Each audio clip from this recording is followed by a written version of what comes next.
Welcome to Through a Glass Darkly Radio. You're listening to us on United Public Radio. The intro music was Mark of the Doomslayer by Carl Casey at White Bat Audio. Welcome, friends.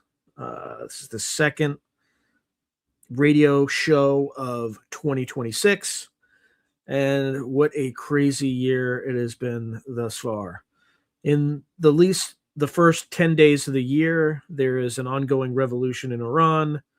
We've seized, as a country, the United States, the largest oil deposits in the world. And no, it's not going to go to Venezuela. We all know what the play is here. And then we have the president threatening to take Greenland from our allies in NATO, which is also bizarre. So it looks like 2026 is likely to be a banner year. Oh, and also in California, they're trying to pass a 5% net worth tax on billionaires, which is a complete and utter retardation, given that it will force people to liquidate large amounts of assets, which in turn would help spur a stock market shock, let's call it. So silver is above $80 still. And 2026 looks to be a banner year. Just look to March and April. That's when the tides are most favorable for China to invade Taiwan. I mean, why not? The United States just took a huge swath of their potential oil supplies, or cut them off from their large swath of their oil supplies in Venezuela. Why not? Let it happen. The Europeans are, at least on Twitter, I'm constantly seeing tweets that they want to, they can defend themselves and all that good stuff. And I say let them. And then maybe we can all, as U.S. taxpayers, get a refund for kind of protecting them for the last 80 years. I don't envy them, because the Russians would cut through them like shit through a goose. But to each their own. They keep talking about their wonderful social welfare system, which of course is the fact they're able to do that because they haven't had to provide their own defense for the last 80 years. We've subsidized it for them. So, the U.S. taxpayers can use some relief. I just hope they enjoy eating borscht and drinking vodka, because that's what they will be doing if we pull back. Anyway, that's a completely insane year. And let's see. Let me take some look at the comments, and then we'll get started. Where was I? There we go. Greetings, Logan. Good to see you. The watermelon represents Palestine. The dove represents peace. You mean Fortnite? Yeah, there used to be a foreign affairs article called "Give War a Chance." That's my view of Palestine, Israel. I just keep us out of it and let the two just destroy each other. Like I could give a crap about either side. I certainly don't think it's right that the side with all the tanks and weapons and nuclear weapons gets subsidized by the U.S. taxpayer. That bothers me a lot, actually. But anyway, neither here nor there. Let's see. I'm really selling this? Who's selling what? Oh boy. It's all going to be all right. Okay, so DNS 5917 is saying, have you heard the rumors that the personnel that captured Maduro use sound-based tech that really mess people up? Yeah, I've heard rumors, but I don't think there's anything fancy about sonic weapons. We absolutely look, if you gave me, an unlimited budget in 6 months with like my engineering training from 20 years ago, I could probably design a sonic weapon that could liquefy your insides. I don't think it's hard to do, right? It's just like how much energy you need, how much power, and then you just put the right sonic frequency. I mean, literally, it's just, I'm trying to think what it is. it's like 2.4 gigahertz. Whatever your microwave oven runs at, that's all you need. You just aim that at somebody and you'll just boil them from the inside. Like the technology's been there for 70 years, right? So yeah, that's a microwave weapon, but they might have other weapons that you can design with sonics. But yeah, I wouldn't be. I've heard the rumors, and I wouldn't be surprised if we had something like that. Legit question, spiritual ascension. Legit question: does America think it has any hope against China and Russia? Yeah, I mean, I would be. I'm more afraid of the Russians because they have 4 years of high intensity combat experience against advanced drone weapons and with advanced drone weapons. So they probably have the best tactics, techniques, and procedures in the world right now. 4 years ago, the United States could have cut through them like shit through a goose. Not anymore. And then the other problem is that the United States the government has so alienated its population, particularly among veterans, that in a war like that, they would have to resort to the draft, and that would pretty closely result in the closest thing that you would have to a internal rebellion, because veterans of like the global war on terrorism aren't buying the bullshit anymore, right? We don't believe we're not going to fight for the elites. We're not going to let our children fight for the elites. Like we got nothing to do. We have no dog in this fight. So I think the bigger question is if we tried to go to war for some fig leaf reason against China or Russia, the U.S. government would have to fight its own people at the same time, because you would need to go to a draft, and none of us are going to be willing to provide our children for the meat grinder, because all the benefits accrue to the elites and to Israel. Full stop. So no thanks. In terms of what our military could do, we could wipe China's fleet in an afternoon in the South China Sea. It would be quick and bloody for them, bloodless for us. In Taiwan, it's just a question of how quickly can we get there, and how far away can we stay from the Chinese missile batteries that are on the southeastern coast of China. So, but the Chinese have no wartime experience. They have absolutely none. I think they have a little bit in kind of the Himalaya region or on the Indian border, but they're not allowed to use weapons. So they have experience like clubbing Indian soldiers and vice versa, being clubbed by Indian soldiers, but that's about it. Yeah, they might probably highly motivated, but the level of military experience inside the U.S. military is unparalleled, and we're just the best at combined arms in the world, and we have the best training in the world, etc. But the Russians, I think, have a serious military now because they've kind of had to learn hard lessons of war. So, that said, there have been historical precedents in recent history before the Ukraine war. So in like 2017 or 2018, there was the Battle of Qasim, I think, or Basim, something like that in Syria, where a handful of special force operatives destroyed the equivalent of a Russian mechanized battalion, even though it was all Wagner group stuff. I mean, they just got slaughtered. They lost hundreds of men, and the U.S. didn't lose anything. So that said, like, after the kind of like the Ukrainian like corruption and all that stuff, I have nothing against the Russians. Like, they've actually been remarkably restrained. If I were Putin, there would have been like,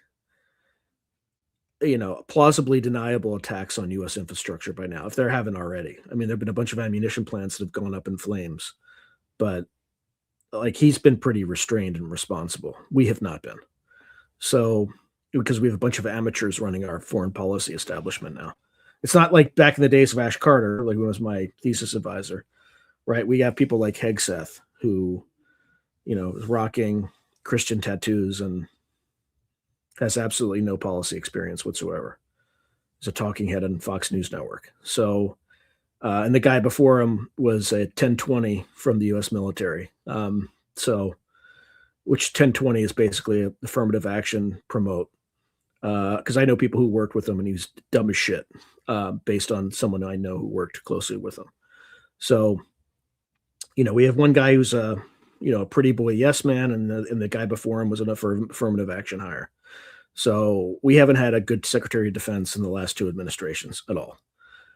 Anyway, I'll just tell you what I think, and I'm not holding back because I've been, wokeism has negatively affected me and my family personally, so I don't hold back on this stuff.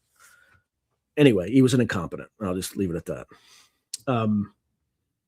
Anyway, that's a long meandering answer.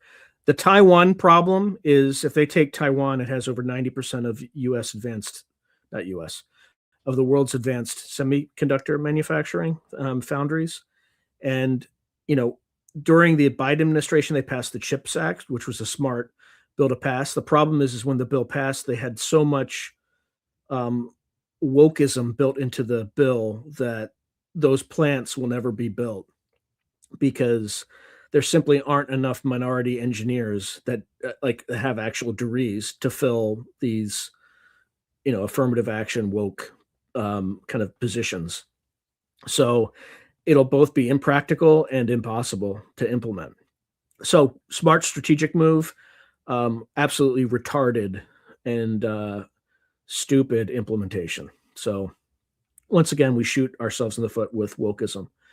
And I'm just going to say this publicly too, because again, wokeism has affected me personally.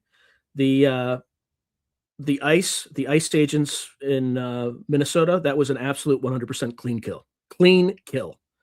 It's about time that these white liberal women who think they're untouchable effed around and they finally found out. Maybe they'll realize that you don't personally involve yourself in a federal investigation and block traffic and do all that stuff. It's about time. It's about time this stuff happens. So, and again, I was affected personally by people like this woman. So I really don't care. I have zero empathy. Zero empathy. I feel bad for her family that, somebody was so stupid and got themselves killed. But I make no apologies about this. Zero. So anyway, I'm not gonna stay on it because this is personal for me. You F around and you find out. Men have learned this stuff since they're kids. If you punch somebody, they're gonna punch back and you're gonna feel physical pain. Women are not socialized this way, and they're acting like they're unstoppable and nobody can touch them. Well, guess what? They can, and this is an example of that. So anyway, there's a lot of crazy. And then don't even get me started on the, do I write a check to the federal government or do a Somali daycare? Where should I send my check? Right? Or maybe I should just start a daycare, right? I mean, I could become a millionaire and just get money from the federal government. Why not? Right? Am I the only sucker who's paying taxes still? Who's following the law? Who's doing the right thing? Who's working like a slave so that these shitbags can take hundreds of billions of dollars from the federal government and send it back to a terrorist state or failed state in Africa? Are you kidding me? Anyway, that's where I am in 2026. Okay. All right. So we already have, I can't pronounce that. Pacific Space Base in Greenland, formerly known as Thule Air Base. Correct. All right.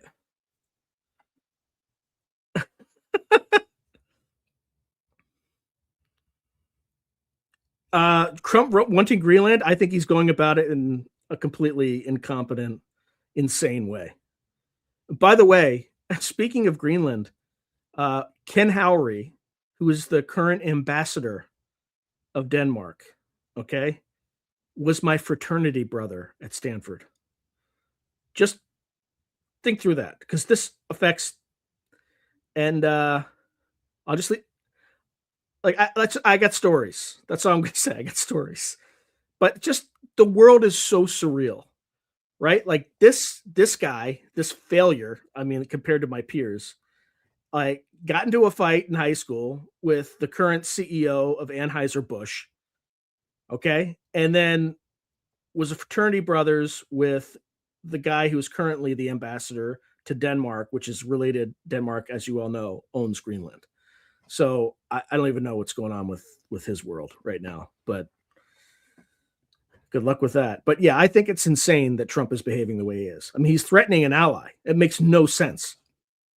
It makes actually like at that point, it's just like, well, we're not going to sell it to you at any price. Come get it.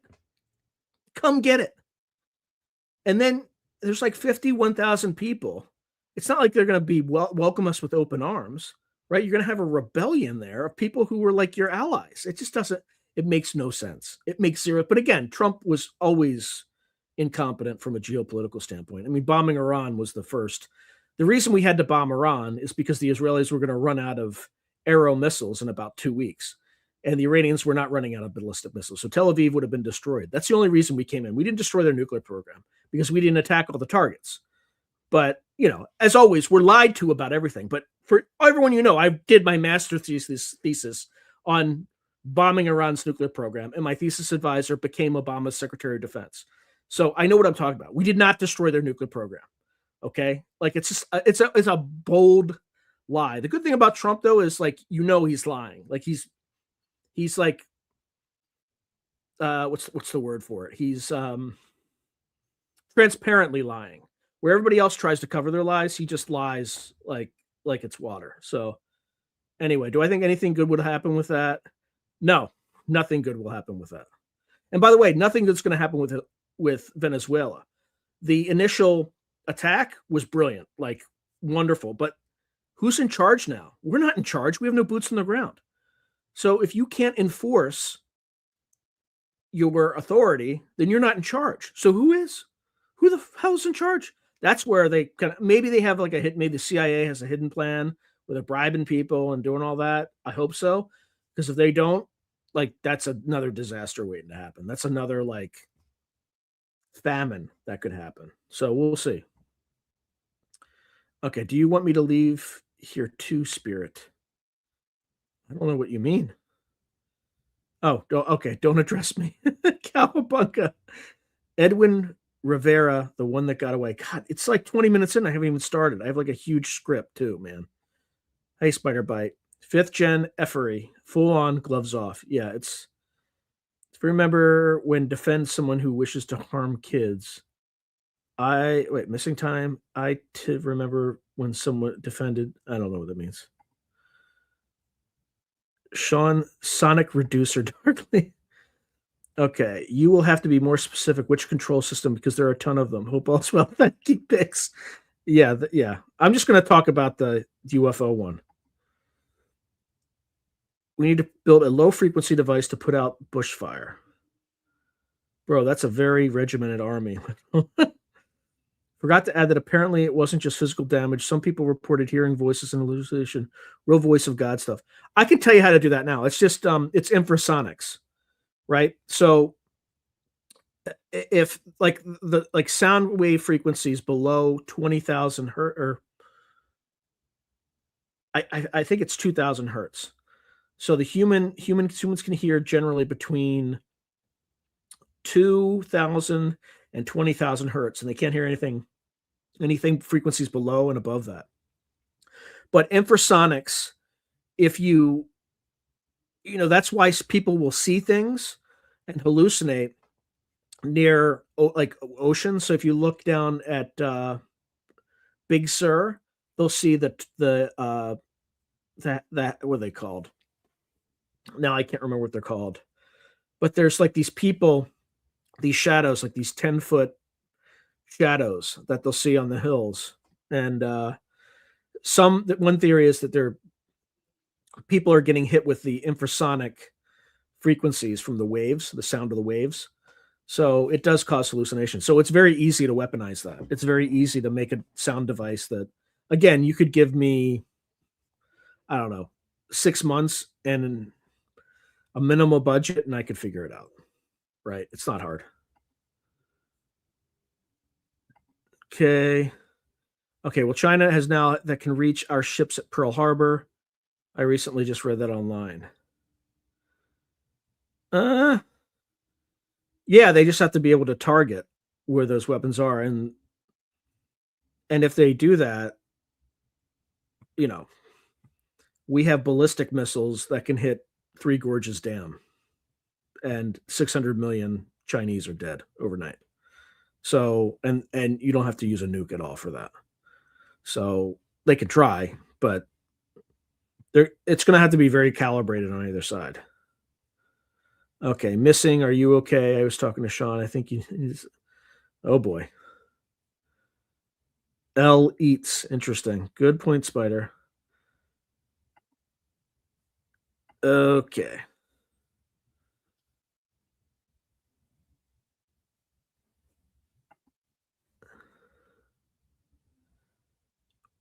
How, what harassment is going on?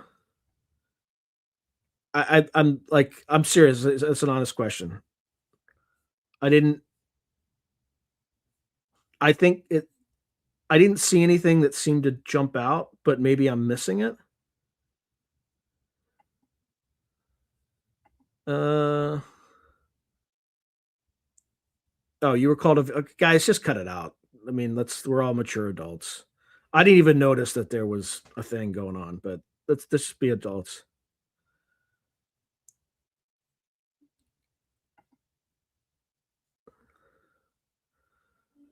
Yeah, let's.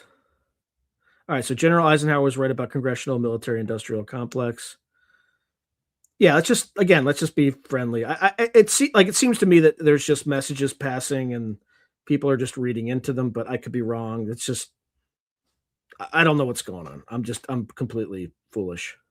I feel like yeah, Sally, thank you. Thank you for putting into words I could not. I feel like this is a misunderstanding. Yeah, I think it's just a misunderstanding, guys. Has anybody considered since Trump is a wannabe gangster, we may be looking at Russia, China going into a partnership? I still think U.S. Marines are going to flies force a planet on Earth. Uh, yeah, I don't know about the Chinese, but I think Russia. What's her name? Angela Ford said that she saw like a vision that like U.S. and Russia become friends again. I can actually see that. I mean, like I know some stuff from like behind the scenes, some of the crap that like we've been all over that Ukraine war. Like we've been very directive in that war, and the Russians have been very restrained. I'm sure they've done some fuckery in the background, but I think we need to de-escalate as soon as possible. Like this is stupid.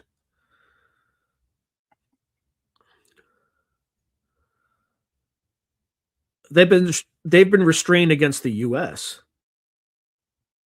I'm not saying they've been restrained in the UK in Ukraine. I'm not saying that. I'm saying they've been very restrained against the U.S. If I were Putin, there, you know, there would have been well, you would have seen political officials disappearing in the night if I were Putin. Right? There would have been direct action against some of these officials. But he hasn't done that. He hasn't, he may have been responsible. I'm speculating for some ammunition plant fires in the United States, which, because we live in basically a similar totalitarian regime, it's never reported. You have to actually search for it. But if you do a very cultivated search, you'll find that there's these weird ammunition plant fires that have been happening in the United States. But I think Putin has been remarkably restrained versus kind of the shit that we've been doing in Ukraine, right? I mean, and this goes beyond like sending billions of dollars and stuff like that. So,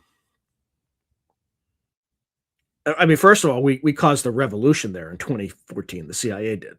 So, like, we started it, and then they seized Crimea. Russia seized Crimea in a bloodless revolution. Which, I mean, if they were doing the same stuff in Mexico, right? I mean, would we be restrained in Mexico? Absolutely not. Okay.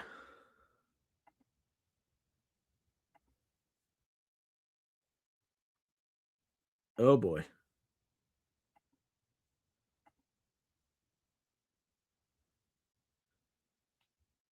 Yeah, thank you, Tim Beck. I'm just when it personally affects you, you don't give any fucks anymore. You just don't.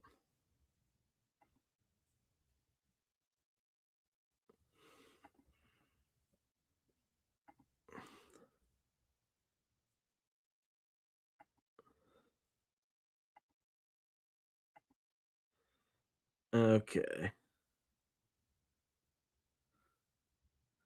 Yeah. So DNS says wokeism is the reason I left the military as well. I refused to attend the training. Well, that's the other thing. Like it is radicalized all these people, and like they're doing stuff that's completely illegal and they think they're righteous. And it's just like you don't interfere in a federal investigation, right? Like you're defending people who broke the law. Like what are you doing? You know? And you try to run somebody over, they're going to tag you. Yeah, it's definitely all downhill from there. So Scott Ian said, "Total liberal friend. If I did what she did, I would expect to be dead." That friend unfriended me. Yeah, good, good. You don't want friends like that.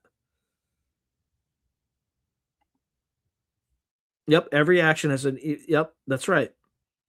And people who've been suppressed systematically for 10 years, it's like compressing a spring, and then the spring is.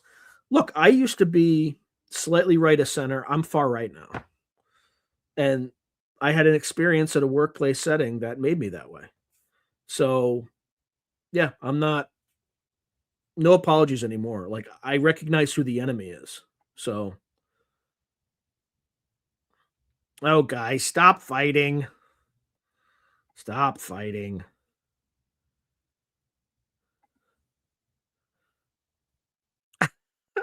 I don't know. I don't know what's going on 420. I don't know. I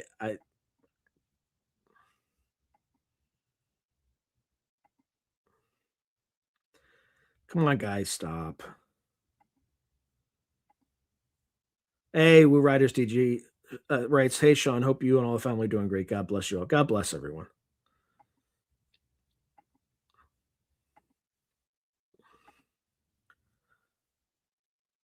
Oh boy.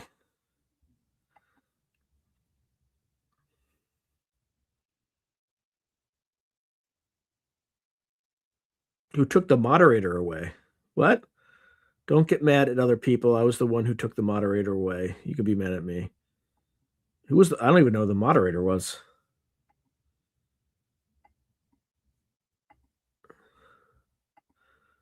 All right. Tim Beck says, for what it's worth, Sean well wishes. Yeah, you too, Tim. Whole lot of darkness here tonight. I know. I know. I shouldn't have set the tone. I set the tone. I just went on a rant about all the bad things that are happening, and now like the whole chat's like gone negative. I'm sorry. I should be more positive. Okay. So, did you hear the testimony of the Venezuelan guard who said they were hit with sonic boom type energy weapons, gave them nosebleeds, and they couldn't move? Uh, I mean, I've heard it kind of anecdotally, but I'm not surprised. Those weapons are you can make those weapons. They've had them for a while, I think. Oh, so Denmark once owned most of England too. This part of England was called Danemark at the time. Huh. Yeah, Mitch, mysterious and wonderful world. Southern Spear. Oh, as soon as I got back from break, because I worked an insane amount for break to finish all the January interviews, I have like 6 of them in various stages of process. So I've edited all the audio on 3 of them. I'm halfway through another one's audio, and then I just recorded 2 more with, what's his name? I just interviewed him today. His last name is Lasper Lasperitis or, Lapseritis. Yeah, Lapseritis. Kawani Lapseritis. I just did 2 interviews with him today. Okay, so Pix saying we have had sonic. Yep, that's correct. This scalar system is well developed with untold downstream apps. Yeah, by the way, if you ask ChatGPT, they're like scalar waves. They don't exist. They absolutely exist. It's just the cross product of the waves is like equal to zero or something like that, like the energy. Operation Burrito fart and explode.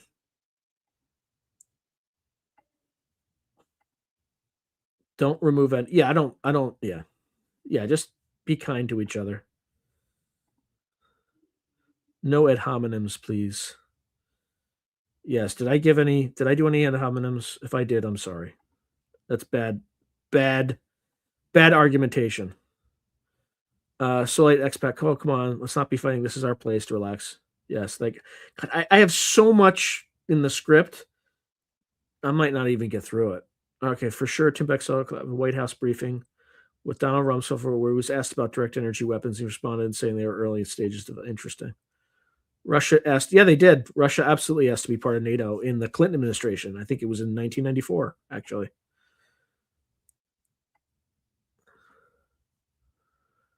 Uh, okay, Alexander Dugin's idea about cultural blocks is fairly staying. By the way, it wasn't just his idea. It was Samuel Huntington in Clash of Civilizations, right? And he wrote that in like the late or mid 90s. So, yeah, and he's been largely correct. Oh boy.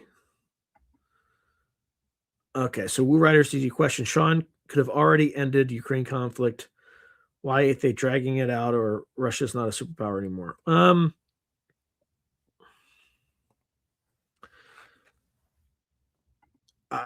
I I think they didn't fully they've mobilized, but they haven't fully mobilized. I think that's why.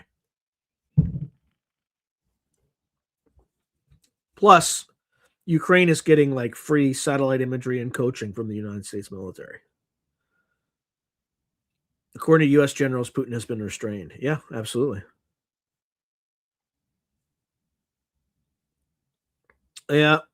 So Justin Miller said they grabbed the mining center of Ukraine. Mission accomplished. Yeah, but they haven't completely destroyed Ukrainian manhood yet. So that's part two. They need to like completely and utterly rout the Ukrainian military, so that there's no threat there. Yeah. Well, there's a, Donbass might not be Russian, but there are a lot of Russians in Donbass. That's a problem. Feminism is a Cold War tactic. Probably because it's done irreparable damage to our culture. Okay, question: Russia could have ended conflict in Ukraine a while ago while they are dragging. Eh, routes and resources. Hey, I'm rolling with boner dice. Good to see you. Tim Beck, am I familiar with the Canadian military? A little bit. I mean, they're good, but they're small.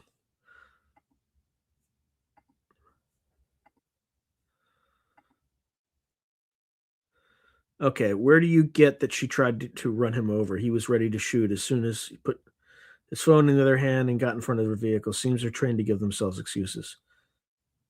Clean kill. I'm not going to elaborate. When a law enforcement officer tells you to stop, you don't drive his vehicle toward him on black ice. You just don't. So either she willfully disobeyed an order or she was stupid. Either way, you don't obey a lawful order. I mean, you find out. Zero empathy. Zero. Far right is a designation from the left. You are sensible. That's right. That's right. Charlie Murphy. How's Bosley doing? Oh no.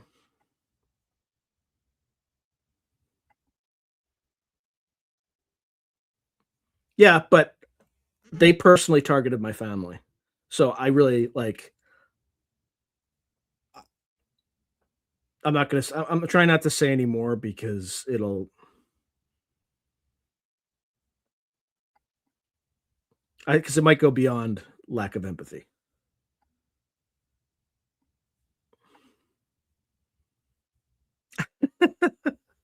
Yeah. I did like 6 Bigfoot interviews. Now people are gonna be like, this has become a Bigfoot channel, even though it hasn't. It's just I've done 6 of them. But it's good. I have all like I only need one more interview and I'll have content for all of February.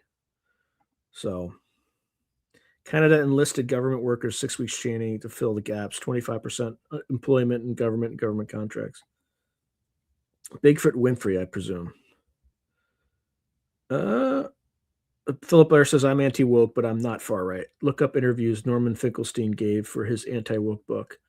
All right. Well, like I said, I was slightly right of center, and then my personal experience just blasted me to the far right. So Woo Riders DG, who thinks MAGA is actually a dark demonic signal group, dark magic? Yeah, I don't know. Could be.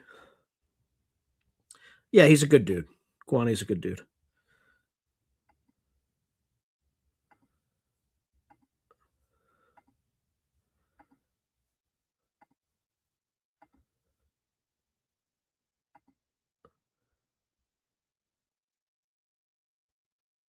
What's weird about the Ukraine Russia war? They all have GoPros on.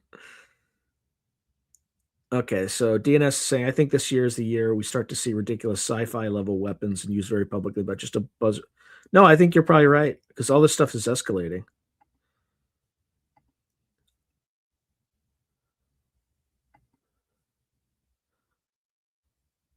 Uh,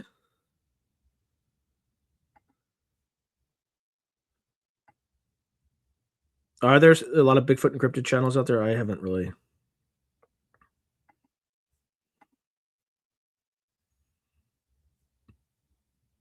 Yeah, maybe. Maybe I aspire to be. I don't know.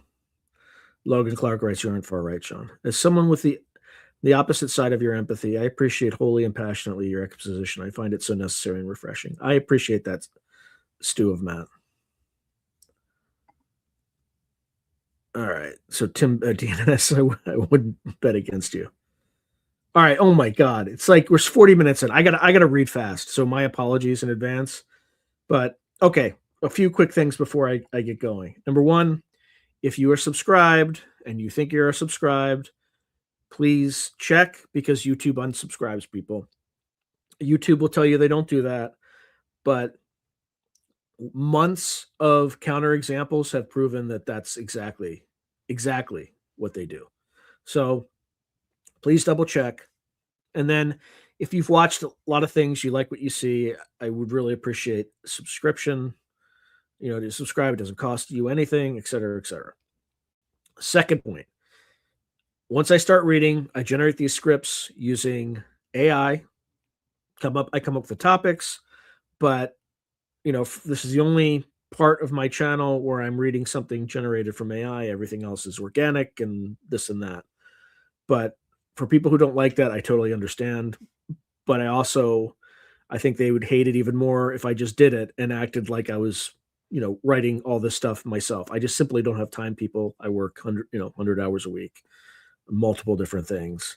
I'm exhausted. I have to do this if I want to still do this radio show. So anyway, and I feel a little guilty about it. I'm just honest. Yep. See, there's one right like so. Missing time 420. So this is the only channel I've been a phantom unsub from. I know.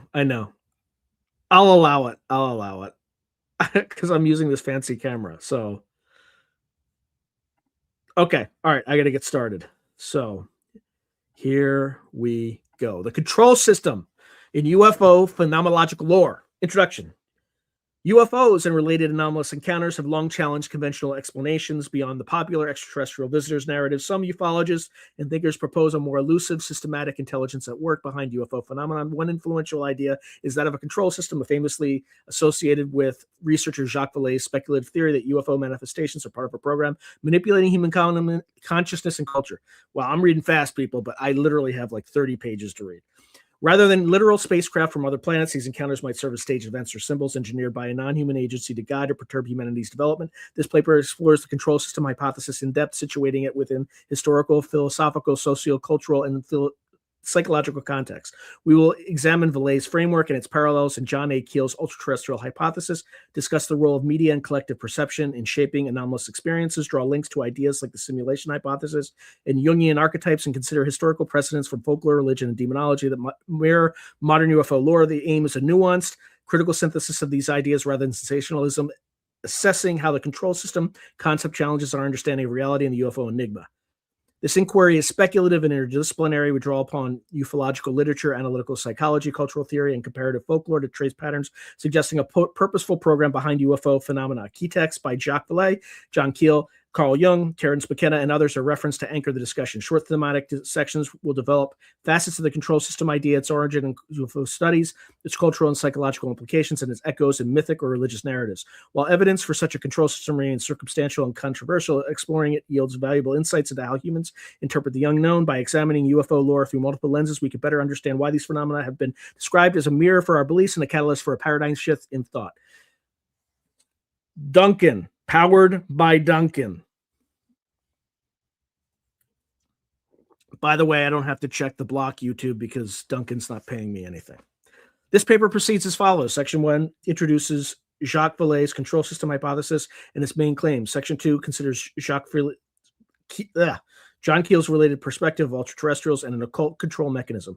Section 3 discusses how media and mass perception feed into UFO experiences, highlighting psychosocial patterns. Section 4 explores Jungian and archetypal interpretations of UFOs as manifestations of the collective unconscious. Section 5 delves into ideas of consciousness manipulation, the trickster archetype, and even simulation theory as frameworks to make sense of a possible control system. Section 6 looks at historical precedents, folklore, religious visions, demonological encounters for continuity with modern UFO reports. Finally, the conclusion synthesizes these threads, pondering the implications of viewing UFO phenomena as a control system guiding humanity and what that reveals about the relationship between the phenomena and human consciousness. That's not important. Okay, let's start with Jacques Vallée's control system hypothesis. And by the way, I'm going to read really fast for a little bit, and then I'll check in the comments to see what you all think. One of the most seminal contributions to this topic comes from Jacques Vallée, a French-American computer scientist, astronomer, and pioneering ufologist. Vallée, known for his data-driven yet iconoclastic approach, challenged the simplistic extraterrestrial hypothesis of UFOs early on. Instead of assuming UFOs are alien spacecraft from other planets, Vallée suggested we consider a more complex and multidimensional explanation. In his books Passport to Magonia, The Invisible College, and Messengers of Deception, Vallée gradually developed the idea that UFO phenomena is not what it appears to be on the surface, but acts as a sort of control mechanism or educational system for humanity. Vallée's control system theory posits that an unknown non-human intelligence is orchestrating UFO events as stage dramas meant to influence human belief systems, culture, and evolution. Crucially, this theory does not pin the blame on a single race of extraterrestrials or straightforward alien visitors. Rather, Vallée entertains the possibility of interdimensional forces or intelligences that cohabit our reality and have been interacting with humanity across history. These forces could be beings from other dimensions, a form of planetary or Gaian consciousness, or even expressions of the collective unconscious. Vallée means deliberately agnostic about their true nature. What matters is what the phenomenon do. They present us with high strangeness, bizarre sightings, entity encounters, altered perceptions, absurd scenarios that function like symbolically charged interventions in our world. According to Vallée, UFO incidents often display patterns akin to reinforcement schedule or training programs. In The Invisible College, he reported analyzing thousands of UFO cases and finding periodic waves and clusters of sightings that didn't align with random chance. A UCLA anthropologist noted these patterns resembled how one might condition an animal by providing stimuli in certain time intervals. Vallée hypothesized that the phenomenon is a control system pulling on the delicate levers of the human imagination, reprogramming our software. In effect, in plainer terms, UFO encounters provoke changes in how people think. They can inspire new religious movements, sow new mythologies, or simply force witnesses and society at large to question reality and consider more expansive paradigms. A striking aspect of many UFO and close encounter reports is their surreal, nonsensical quality. Vallée emphasizes that absurd, dreamlike elements are not mere accident. They may be a feature deliberately engineered to evade our rational understanding yet impact our worldview. In his view, absurdity is an essential feature of the phenomenon that fatigues the rational mind. Sometimes the phenomenon behaves like a dolphin. It plays with us, Vallée told an interviewer. By presenting witnesses with the utterly bizarre, for instance, entities collecting soil samples while wearing outlandish outfits, or contactees receiving gibberish messages The phenomena essentially defies our expectations, forcing us to engage with it on deeper, intuitive, or mythic levels. Vallée suggests the trickster-like behavior might be meant to teach us something, perhaps to look beyond the surface of the encounter and to its deeper mechanism, even to the mechanism of perception itself. In a 1969 paper, he mused, are the UFOs windows rather than objects, hinting that each sighting might be a window into another level of reality as much as a physical craft. This part of the control system's pedagogy could be to induce us to question our own reality framework by confronting us with a phenomenon that should not exist according to our orthodox science. Central to Vallée's hypothesis is that the control system is flexible and adaptive. It doesn't show the same face to every culture or era. Instead, it uses the symbols and myths of each period to achieve its influence. Vallée and others point out that what we call UFOs in the modern technological age bear a striking resemblance to earlier ages' accounts of fairies, angels, demons, or miraculous apparitions. In Passport to Magonia, Vallée described dozens of historical cases, medieval fairy abductions, airship sightings in the 1890s, religious visions whose narrative structure mirrors 20th century UFO encounters and abductions. For example, Celtic folklore tells of fairies who abduct humans, sometimes for reproductive purposes, and leave magic circles on the ground, elements uncannily parallel in modern alien abduction stories of missing time and crop circles. In Vallée's view, the phenomenon presents itself in culturally palatable guises. In devout religious epochs, it may appear as the Virgin Mary or as a saint. In an animistic culture as nature spirits. In our sci-fi age as spacecraft and aliens. The underlying phenomenon may be the same, but we interpret it through the mythic lens familiar to us. This adaptability makes the control system especially effective. It can shape mass beliefs by playing on whatever imagery will be the most compelling at that historical moment. As an example, Vallée draws attention to the famous apparition of Our Lady of Guadalupe in 1531. According to reports, an indigenous peasant, Juan Diego, encountered a glowing female entity later canonized as Virgin Mary, who left miraculous physical evidence, the icon on the tilma, and catalyzed the conversion of millions to Catholicism in New Spain. Vallée notes the staggering result. In the 6 years that followed the incident, over 8 million Indians were baptized. He suggests such events could be interpreted as symbolic interventions by some other for the purpose of large-scale social transformation. Similarly, Vallée retells how Joseph Smith's founding visions of angelic beings in golden plates launched the Mormon religion, which had significant societal and even political consequences in 19th century America. In both cases, a transcendent encounter led to new belief systems that reshaped communities. From Vallée's perspective, the UFO control system might have been operating in such events under different names, nudging humanity's spiritual and cultural evolution via well-timed visions or encounters. These historical precedents will be discussed further in a future section. Importantly, Vallée does not claim to know the motive or end goal of the control system. He entertains two broad possibilities, which need not be mutually exclusive. One, training or testing. Some other is training us to a new kind of behavior, using UFO dramas to acclimate us to concepts we might otherwise reject, such as the existence of other dimensions or the malleability of physics and mind. Two, communication for survival. The phenomenon might be projecting the imagery which is necessary for our own long-term survival beyond the unprecedented crisis of the 20th century. In other words, it could be guiding us through a perilous evolutionary juncture, perhaps by instilling new ideas or warnings. Vallée floated this latter notion in the 1970s when Cold War fears and environmental anxieties loomed. UFO visions of advanced technologies or benevolent spacemen could have been a psychological salve or ideological prompt during an era of existential dread. However, Vallée himself acknowledges the ambivalence of these effects. While UFO mythology can inspire hope or unity, Jung saw circular saucer as a mandala symbol of wholeness, mitigating Cold War anxieties. It might also reinforce problematic ideas. For instance, blind faith in technology or authority. The control system's true purpose thus remains an open question, one that goes to the heart of why the phenomenon, as Vallée calls it, is so enigmatic. In summary, Jacques Vallée's control system hypothesis reframes UFOs as deliberate social psychological mechanisms engineered by an unknown intelligence. These mechanisms utilize spectacle, absurdity, and cultural symbolism to shape human perceptions and perhaps accelerate cognitive or spiritual evolution. UFOs become less about vehicles and more about messages or metalogs, a term Vallée used, between humanity and another. This paradigm invites us to study UFO encounters not just as physical events, but as text or communication to be interpreted. It also implies that any investigation of UFOs must cross into psychology, sociology, religious studies, and folklore, not merely aerodynamics or astronomy. Vallée's theory, provocative and unorthodox, laid the groundwork for viewing UFO phenomena as multi-layered control system entwined with human consciousness. All right. Woo! Then we move on to John Keel and the ultra-terrestrial system of control. Another major feature who arrived at a similar conclusion through a very different route was American journalist and paranormal investigator John A. Keel. Famous for books like Operation Trojan Horse and The Mothman Prophecies, Keel initially set out to document UFO sightings, but ended up positing an entire occult or metaphysical system of control behind not only UFOs, but a range of Fortean phenomena. Keel's ideas often paralleled Vallee's, though he used his own terminology, most notably the concept of ultra-terrestrials, entities that are not extraterrestrials from their planet, but earthbound or interdimensional beings that have always been here masquerading under different guises. John Keel became convinced that UFOs were just a modern dress of a much older phenomenon.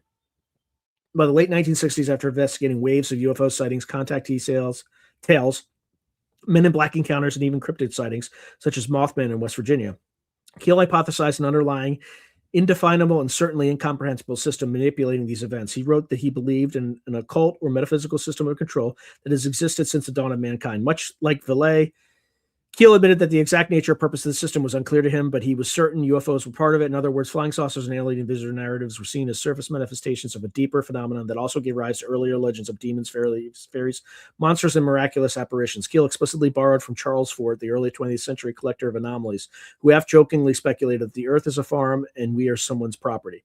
Keel took Fort's hint seriously. Perhaps we are being bred or managed by unseen landlords, with UFOs as one interface of that interaction. In Operation Trojan Horse, Keel mapped out how historical concepts as non-human entities, whether he called angels, jinn, devils, or elves, shared uncanny similarities with modern UFO. Occupant reports flying lights in the sky, beastly creatures terrorizing villages, women succubi, and men in black sedans. All in Keel's view emanated from one polymorphic intelligence, playing an elaborate cosmic Trojan horse trick on humanity.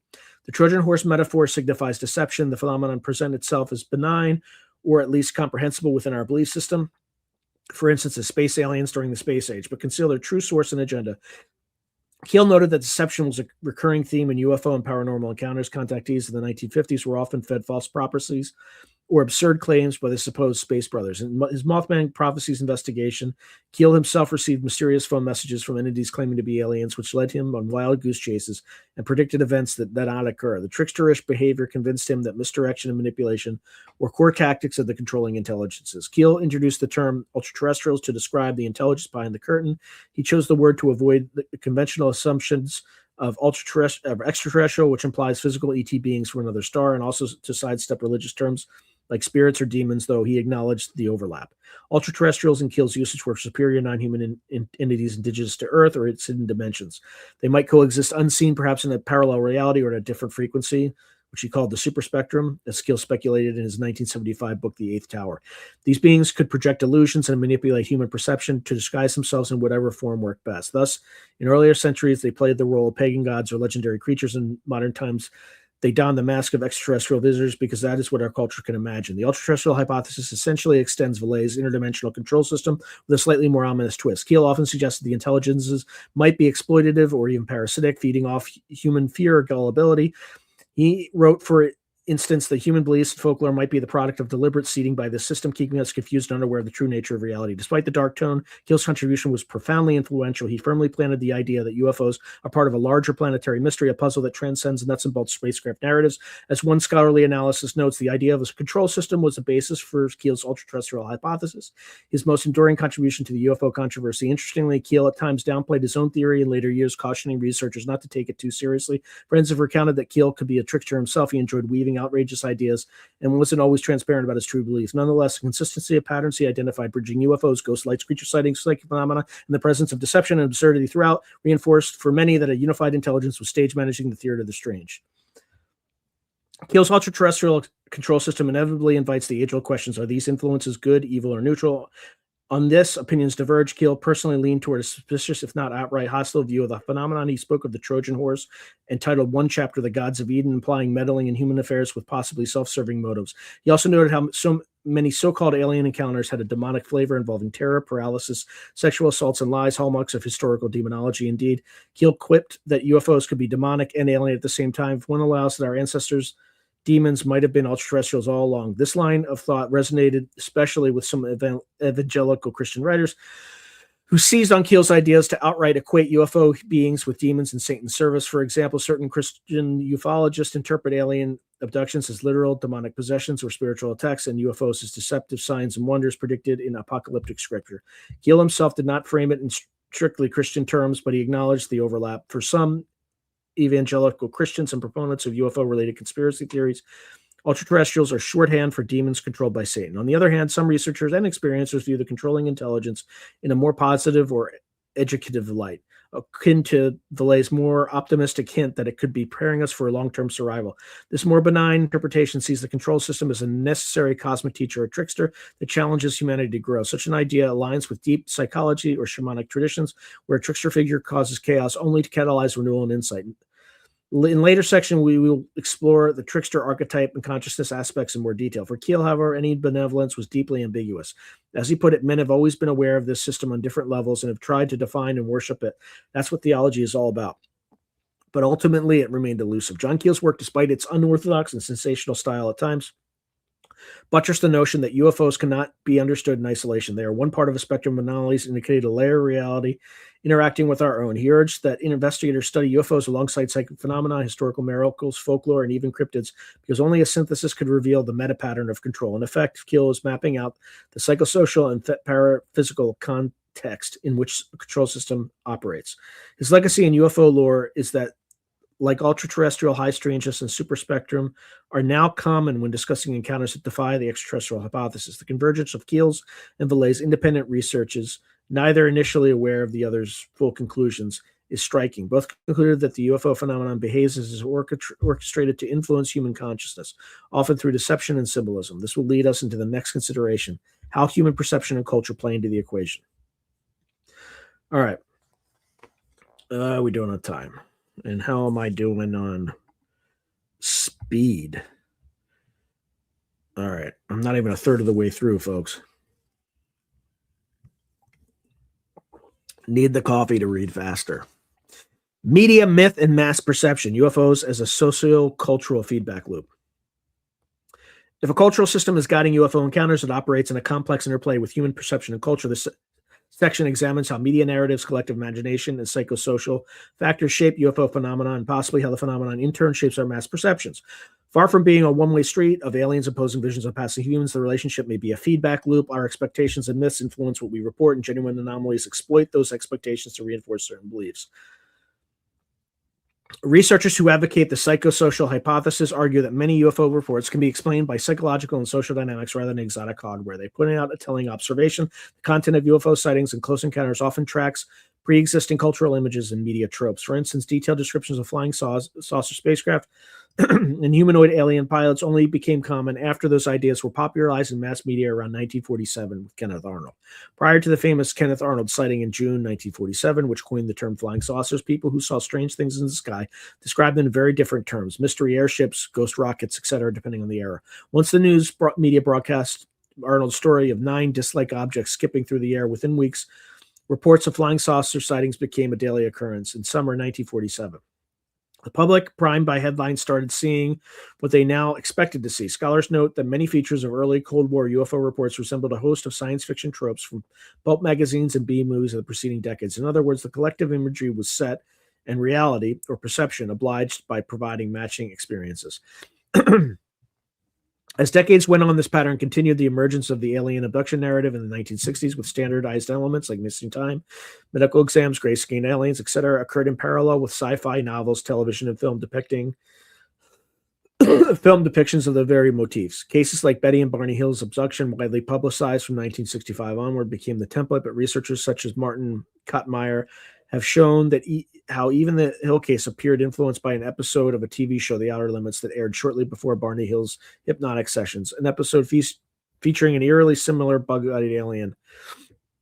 The psychosocial view that holds that mass media and cultural narratives provide scripts that some witnesses unconsciously follow when reporting extraordinary experiences. Memory, being fallible and imaginative, may fill in unknown aspects of a stimulus, say a light in the sky, with familiar story elements. However, the psychosocial hypothesis does not necessarily mean all UFO encounters are hallucination or hoaxes. Many proponents still consider the subject worthy of study. They simply urge that human factors be given primary weight. They point to evidence of cultural tracking. For example, in the 1950s and 60s, numerous contactees claimed physical meetings with Venusians and Martians, being from planets we now know are uninhabitable. These claims virtually vanished once space science advanced. Similarly, the prevalent images of aliens evolved from early humanoids to 1970s tall Nordics to post-1980s diminutive grays, reflecting changing pop culture.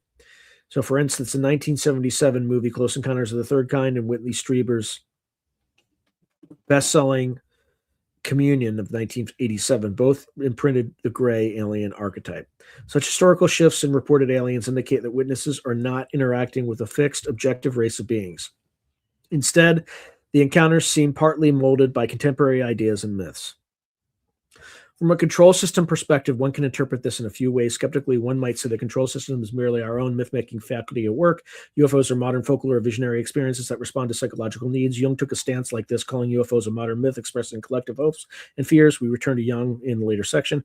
On the other hand, if one believes genuine external intelligence has evolved, the cultural mirroring might be the method by which that intelligence interfaces with us. That is, the phenomenon could intentionally choose motifs from our science fiction and religion to present itself, knowing that doing so will either A, minimize shock by appearing in familiar forms, or B, maximizing impact by engaging our deepest symbolic resonances. Vallet's notion of an adaptive phenomenon using the imagery of the time aligns with this latter interpretation. It suggests a feedback loop. The intelligence seeds an image, e.g., the flying saucer in 1947. Media spreads it, people's imaginations are primed, and then further phenomena reflect those expectations, reinforcing belief. Indeed, Vallet and others have even speculated that some UFO waves might be engineered psyops, not necessarily by aliens, but possibly by human agencies testing psychological warfare, or by the phenomenon itself as a kind of social experiment. Vallet titled one of his works Messengers of Deception to explore how both government and ufonauts deceived UFO contactee groups. The mass media has been a double-edged sword in the UFO saga. On one side, media coverage has periodically fanned the flames of UFO enthusiasm or panic. The 1947 press frenzy launched the UFO as a pop culture icon. The 1952 Washington, D.C. sightings made front-page news and had the U.S. government worried that a maelstrom of kooky hallucination could overwhelm legitimate defense radar signals. In 1977, it feels like film like Close Encounter and the nightly talk shows featuring abductees kept UFOs in the public eye. The media has also propagated specific memes like the Men in Black or the sinister government cover-up narrative, which then shaped how people interpret strange encounters. So, for instance, more witnesses started reporting Men in Black after they became a staple of UFO literature. On the other side, media has been used to debunk and dampen belief when authorities felt things were getting out of hand. A notable instance is the CIA's Robertson panel, which advised orchestrating a public education campaign to reduce interest in flying saucers, including enlisting Hollywood and popular science educators to emphasize conventional explanations. Shortly after, news specials like CBS's UFO Friend, Foe, or Fantasy in 1966, hosted by Walter Cronkite, and magazine articles appeared to soberly explain away UFO sightings. This suggests an awareness that controlling the perception of the phenomenon might be as important as controlling the phenomenon themselves. In a sense, whether or not a literal UFO control system exists, perception management around UFOs has certainly been practiced by human institutions. Conspiracy theorists go further to allege that some spectacular UFO incidents were actually staged by military and intelligence agencies. For example, the 1980 Rendlesham Forest case has been speculatively blamed on PSYOP experiments, either to cover secret technology tests or to gauge mass psychological response. For our purposes, the key idea is that mass perception is an active component in the UFO mystery. If an anomalous control system is at work, it appears to leverage the collective mind and media channels. It is akin to what folklorist Thomas Bullard termed as author of the story. The phenomenon provides seed events, but humans, through storytelling and media propagation, elaborate those into grand narratives. Those narratives then condition the next generation of experiences. Over decades, this creates a mythos, a rich tapestry of alien lore, which itself is maybe the intended product. As Vallet wrote, perhaps the message of the phenomenon is in the myth, not the literal context. For instance, whether or not UFOs physically land, the belief in advanced visitors could be steering humanity's expectations about its future technology and place in the cosmos. Simulation theorists have even mused that if we live in a kind of programmed reality, UFO events could be like update triggers or controlled anomalies introduced to see how our society adapts. In essence, UFO waves and media waves dance together, possibly guided by some unseen hand in the dial of collective experience. Modern data analysis offers ways to examine the interplay. Studies of UFO sightings databases have shown correlations with sociocultural factors. Sightings cluster not only in waves, but around population centers, more people, more reports, and during times of societal stress or fascination. For example, there was a spike in UFO interest in sightings around the turn of the millennia, Y2K, and after the X-Files gained popularity in the 1990s. While skeptics say this is purely sociological, people see what they're primed to see. A control system advocate might counter that the phenomenon responds to our attention appearing more when we look for it. There's an almost quantum physics flavor here, the observer effect, in which observation influences the phenomenon observed. Is the phenomenon reactive to fame? Jacques once cheekily suggested that UFOs are not objects but processes. They must adjust to our thinking, paraphrased. Okay, so in practice, this means the more seriously society takes UFOs, the more ridiculous or elusive they might behave, and vice versa. Some ufologists note that whenever official investigations ramp up, Project Blue Book in the 1960s or the recent Pentagon UAP task force, the phenomenon has a tendency to slip out of reach, providing tantalizing evidence but never full closure. Finally, from a mythological perspective, one can view the entire 20th century UFO saga as a new collective myth in the making. Media and technology gave a global coherence to what used to be isolated folklore. Now, a farmer in France and a housewife in Argentina could see similar flying saucers because both had access to the same movies and magazines. Carl Jung observed in 1958 that UFOs were serving as a sign of the times, an archetypal expression of our collective psyche state.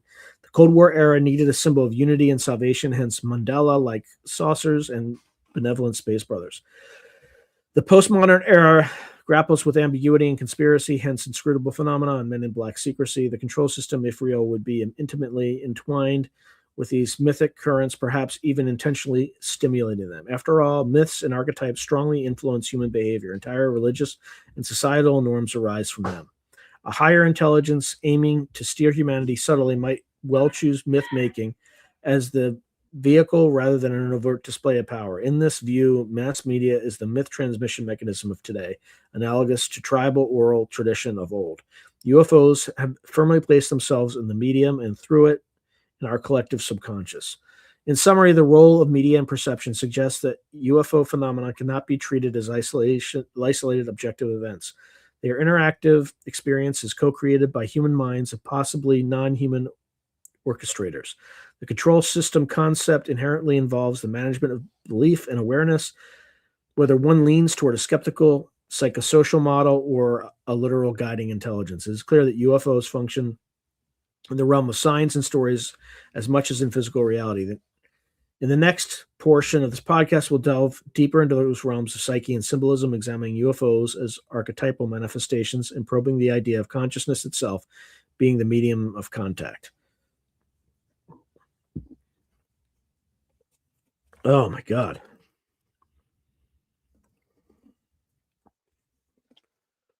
Archetypes and the collective unconscious, Jung's perspective.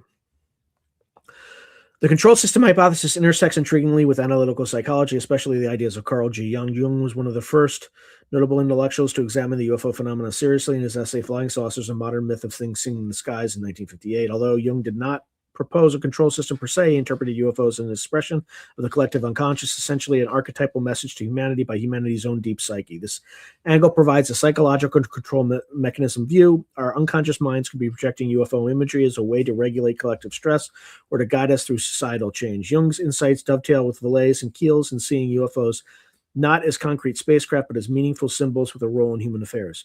UFOs as mandala archetypes. Jung observed that many UFO reports describe circular disc-like objects, and he linked this to the archetype of the mandala, a symbol of wholeness, unity, and the self in Jungian psychology. Mandalas often appear in dreams and art during times of psychological crisis or transformation, representing the psyche's attempts to recenter and heal itself. In the 1960s, the world was indeed in a profound psychological crisis. The Cold War split humanity in two opposing camps. Nuclear annihilation loomed, and traditional belief systems were eroding in the face of rapid scientific progress. Jung hypothesized the flying saucers were a kind of collective vision, a compensatory archetypal image arising to counter the prevailing anxiety and sense of fragmentation. The very roundness of the saucer, often luminous and halo-like in accounts, suggested to him an image of totality, a reassurance from the unconscious that on a higher level, unity still existed. He wrote that UFOs might be technological mandalas, modern and externalized, yet serving the timeless function of an archetype of wholeness. Crucially, Jung did not assert that UFOs were only hallucinations. He left open the question of their physical reality, but deemed it less important than their psychic impact. It is not presumption that drives me, he said, but my conscience is a psychiatrist that bids me prepare those few who would hear me for coming events in accord with an end of an era. Jung felt that intense global sightings and fascination with UFOs were signals of a monumental shift, possibly the dawning of a new aeon, age of Aquarius, a new myth in formation. People were uneasily dissatisfied and insecure in the mid-20th century, and thus had an insatiable hunger for anything extraordinary. In his analysis, the belief in or hope for salvation from the skies, whether via angels or aliens, was a modern eschatological narrative focusing an expectation of a savior at a time when traditional religions had lost some grip.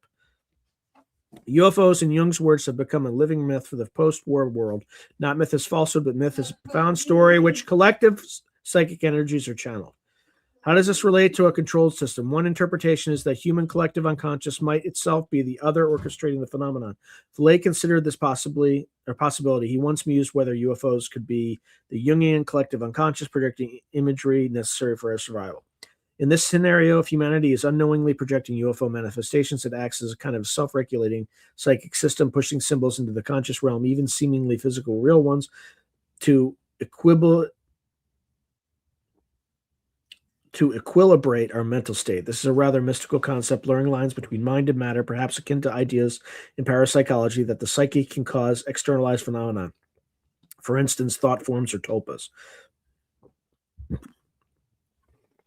Yet it accords with Jung's view of psyche and world as not fully separate, meaningful coincidences. Synchronicities happen when inner states and outer events mirror each other.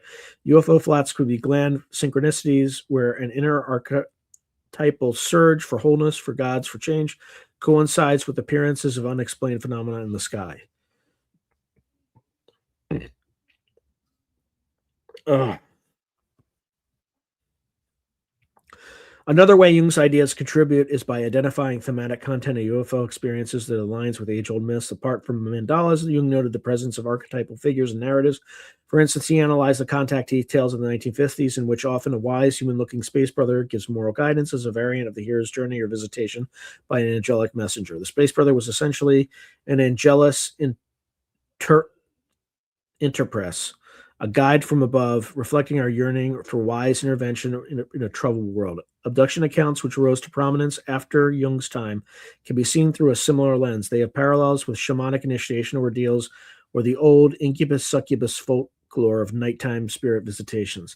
The details differ, spaceships and experiments versus broomsticks and spells, but psychologically they involve themes of vulnerability, transformation, and otherworldly contact, possibly indicative of deep unconscious processes, trauma, sexuality, spiritual crises, taking symbolic form. Some Jungian scholars have indeed interpreted abductions as personal mythic dramas akin to visionary journeys of the soul. The control system, if we momentarily consider it as the unconscious, would be a built-in evolutionary mechanism. Jung speculated that UFOs could portend a change in the collective psyche structure, almost like an enunciation of a new spiritualist era. He tied this into his concept of the transition between astrological ages, Pisces to Aquarius, theorizing that the turbulence of such transitions manifests in mass visions and new symbols of meaning. In Jung's frame, it's as if the psyche itself ensures humanity doesn't remain in a state of existential vacuum. When traditional religion lost some explanatory power, the psyche generated a technological myth, UFOs, to re-enchant the cosmos. That self-regulation could be viewed as a teleological control system aimed to preserve psychic balance. Of course, not all agree with Jung's relatively hopeful stance. Some, like the Skunkworks blogger, caution that while a mandala vision might soothe anxiety, it's an imaginary solution to a real problem, nuclear war or climate crisis, and could even distract us with techno-optimism.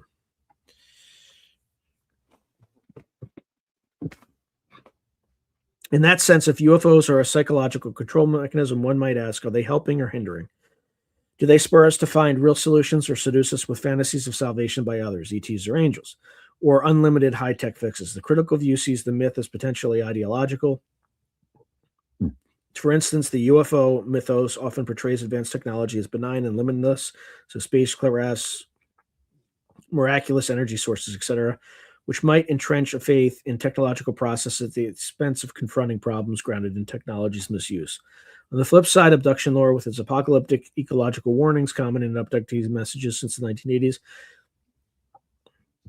could be subconsciously urging us to take better care of the planet, which might be genuinely useful. The content of the archetypes matters.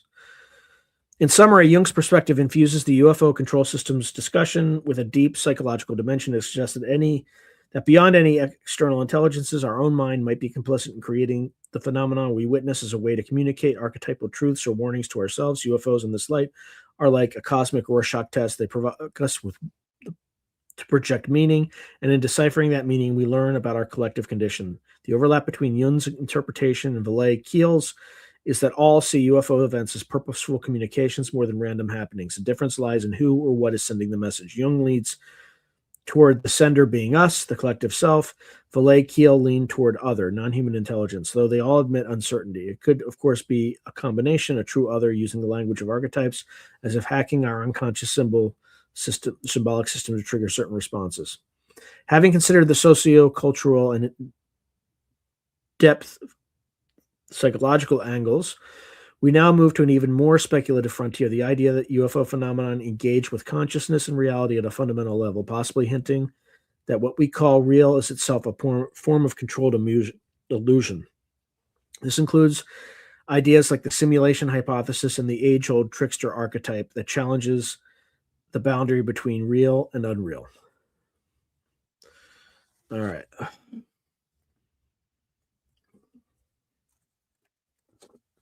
Consciousness, tricksters, and the simulation hypothesis. One of the most challenging aspects of the UFO control system concept is the suggestion that it is not just external phenomena being controlled, but human consciousness itself. Some theorists argue that UFO experiencers might be a form of direct interaction with mind-altering perception, cognition, and even belief structures. This raises profound questions. Is the control system working through mind-to-mind communication, bypassing normal sensory reality? Could we even be living in a kind of programmed reality where anomalous events like UFOs are subroutines meant to test or evoke our awareness? In this portion of the podcast, we explore these possibilities, drawing on the notion of the trickster and ideas akin to the simulation hypothesis. We also incorporate perspectives from thinkers like Terence McKenna, who saw UFO encounters as related to psychedelic and mystical states, essentially interacting with a transhuman hyperdimensional intelligence existing one quantum away from us. The trickster archetype is a figure found in mythologies worldwide, a cunning, ambiguous character who disrupts normal order, plays pranks, confuses boundaries, yet often unintentionally or intentionally brings about some new balance or insight. Many paranormal researchers, for instance, George P. Hansen in The Trickster and the Paranormal, have noted that UFO phenomena exhibit classic trickster behavior. They appear at the margins of consensus reality of credibility. They tease investigators with tantalizing evidence that vanishes or turns absurd, and they often involve deception. We've already discussed how Vallée's and Keel's descriptions of UFOs emphasize absurdity and playing with us. Hansen argues that the trickster archetype tends to manifest in periods of transition and in liminal spaces, exactly where UFOs often pop up, at dusk or night, in remote areas, or in ambiguous personal states. If the control system has a personality, one might say it is trickster-like. It doesn't confront us directly with overt truths. Instead, it bewilders and challenges. Some have likened UFO encounters to Zen koans, paradoxical experiences that short-circuit rational mind, potentially leading to satori or awakening, or at least a reevaluation of assumptions. There's an interesting overlap here with the consciousness expansion movement of the 1960s and 70s, many involved in early UFO research, including Vallée at SRI in the weird 70s. We're also aware of psychic research, Eastern mysticism, and entheogens, which are psychedelic substances. This was the era of exploring altered states of consciousness. A few researchers even attempted to contact UFO intelligences via telepathy or psychic means. For example, the CIA's Project Stargate touched on remote viewing UFOs. The results were not scientifically conclusive, but anecdotal reports suggested that whatever the UFO intelligence is, it might operate on a mental or symbolic frequency as much as a physical one. One radical idea along these lines is that UFO sightings could be a form of controlled hallucination, not meaning they are simply imaginary, but that they may be projections into the mind by an external source. In other words, the phenomenon might implant visions or experiences directly into witnesses' consciousness, sometimes with physical effects as corroboration. Abduction experiences, for example, often blur the line between objective and subjective. They happen in altered states during sleep or a trance-like paralysis, yet can leave physical marks or radar traces. This duality has led some to propose virtual reality scenarios. Perhaps the abductee's mind is interfaced with a sort of VR where convincing experiences are fed, as some abductees report being shown vividly realistic holograms or visions by the aliens. This concept is eerily resonant with the simulation hypothesis, which posits that our entire reality could be an advanced virtual reality created by higher intelligences. The simulation hypothesis, popularized by philosopher Nick Bostrom and echoed by tech visionaries, argues that if technology progress continues, future civilizations might run detailed simulations of ancestral life, and we could be inside one. If that were true, phenomena like UFOs might be easier to explain. They could be intentional anomalies introduced by the simulation programmers to elicit responses or adjust the system. Some UFO lore enthusiasts have playfully suggested UFOs are like glitches in the Matrix or even debugging tools, a cosmic equivalent of how a game master might insert unexpected events to guide players. While this remains speculative, it offers an intriguing unification of ideas, a total control system at that level of reality. In this view, everything, not just UFOs, is part of an informational construct, and what Vallée calls the control system is just our local experience of that larger programmed evolution. Indeed, Vallée himself, being a computer scientist, used an early analogy that UFOs might be software rather than hardware phenomena. He mused that the UFO intelligence could be manipulating symbols in our information space more than nuts and bolts. The Wired profile on Vallée noted that after years, he suspects the UFO secret is knotted up with the secret of consciousness itself. Consciousness is a fundamental aspect of reality, as some interpretations of quantum physics and various spiritual traditions suggest, and an advanced intelligence might interact with reality by directly influencing consciousness. Under such a framework, mind and matter are not strictly separate, an idea at the heart, also at the heart of Jung's synchronicity principle and of many esoteric philosophies. Terence McKenna, an ethnobotanist and psychedelic philosopher, often discussed UFOs in terms of consciousness and archetype. McKenna saw the UFO as a sort of psychic catalyst, even calling it the glyph of the forward time, a symbol from the future or higher dimensional space dropped in our reality to propel us beyond our current mindset. The UFO is nothing more than an assertion of herself by the goddess into history, McKenna once quipped, saying to science and paternalistically governed organizations, "Not so fast, gentlemen." By this, he meant the UFO is a shock that reminds rational civilization the mystery and the feminine and chaotic force that cannot be tamed. McKenna, influenced by Vallée, also considered that UFOs might be manifestations of the collective imagination. But he believed they were tuned into other dimensions via psychedelic states. In one famous line, he described encountering seemingly alien entities on high doses of the psychedelic DMT and remarked, "Right here and now, one quantum away, there's raging a universe of active intelligence that is transhuman, hyperdimensional, and extremely alien. What is driving religious feeling today is a wish for contact with this other universe." This captures the idea that our reality is embedded in or adjacent to a larger living matrix of consciousness, which is McKenna's hyperspace, and that the UFO might be a bridge or intruder from that adjacent realm. People's intense desire for UFO enclosure or alien contact, in his view, was a modern form of spiritual longing for the other, for communion with a greater mind. McKenna even toyed with a vision or version of the control system. He imagined history itself as guided by what he called the eschaton, a transcendental object at the end of time that was attracting humanity toward it, influencing events backward through time. He sometimes hinted that the UFO might be a reflection or emanation of that future transcendental object, appearing now to accelerate our progress towards some omega point. While these ideas are speculative in the extreme, they highlight the millenarian undertones often present in UFO discourse. The sense that an encounter with non-human intelligence might transform human consciousness on a civilization scale, heralding a new age. If we entertain the simulation or consciousness-based control system idea, the next question is, who built it? Here we enter philosophical territory. Possibilities include, number one, advanced extraterrestrials. An alien civilization so advanced it uplifts earlier species by seeding them in a controlled reality, occasionally inserting anomalies like UFOs to guide them. This echoes certain ancient astronaut theories, but with a high-tech twist. We'd be in a cosmic laboratory simulation. Two, our future selves. Perhaps future humanity, having mastered time or simulation, is influencing its own past to ensure certain outcomes.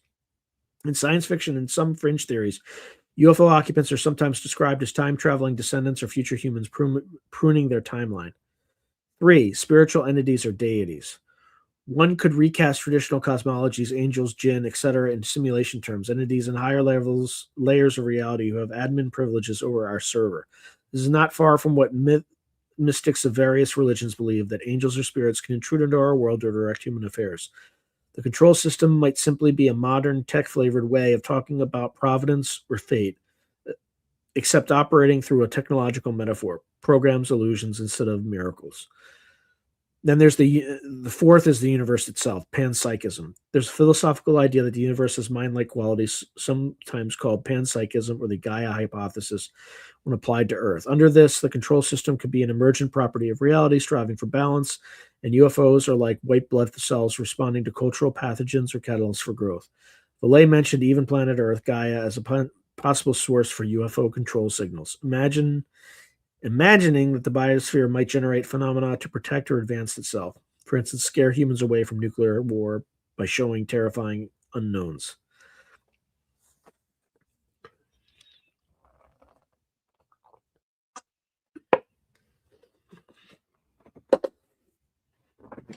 Ah.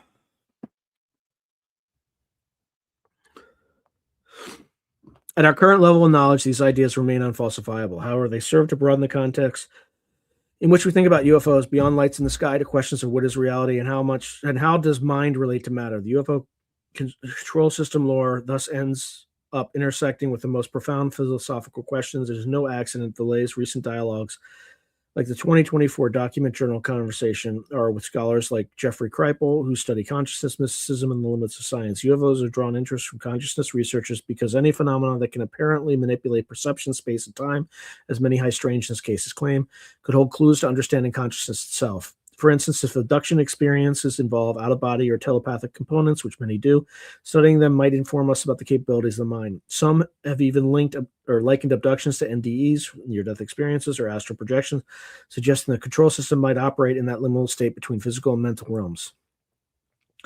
In sum, the consciousness-centric view of the control system posits that the UFO phenomenon is as much an inner event as an outer one. It engages our awareness in a direct way that challenges our notions of reality. The tricksterish absurdity, the messages delivered, the reality-bending effects like objects that blink out or entities walking through walls, all of it hints that the usual rules can be suspended. If the UFO intelligence is doing this deliberately, it might be akin to a teacher giving us impossible puzzles to crack to evolve our thinking.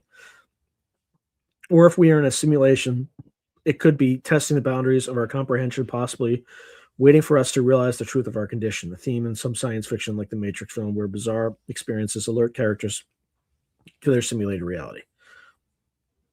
Ultimately, whether one takes these consciousness and simulation ideas literally or metaphorically, they reinforce a key theme. The UFO control system forces a confrontation with the unknown and with our own minds. It destabilizes ordinary reality in a way that can be frightening but also enlightening. Those who have undergone intense encounters often report a transformed worldview, sometimes more spiritual, sometimes simply less certain of anything. Many feel they have a mission or a broadened sense of Earth's fragility after such events. Commenting on abductions is being shown Earth's environmental destruction, effectively turning experiencers into passionate environmentalists. Could that be the point, to create cadres of charged individuals who then influence society? If so, it's an unconventional method, but history has often been moved by visionary experiences. Consider Joan of Arc's visions or Muhammad's angelic visions by shaping entire cultures. All right, in the next portion of this podcast, we'll circle back to history, examining how earlier ages' anomalous experiences compared to today's, and what that continuity suggests about a long-standing control system. So, historical precedent, folklore, religion, and demonology revisited. The UFO control system hypothesis gains credibility, or at least rich context, when one considers the historical precedents for UFO-like phenomena. If indeed an intelligence has been interacting with humanity all along, adapting its appearance to our culture, we should see traces in folklore, myth, and religious history. In fact, we do. The annals of human culture are replete with strange encounters that mirror modern UFO cases in all but name, from ancient gods descending from the sky, to medieval fairy abductions, to mythical visions of saints, to the demonological incidents detailed by witch hunters. The patterns recur. This section explores some of these parallels, supporting the notion that a control system might be a centuries-old influence interpreted differently in each era.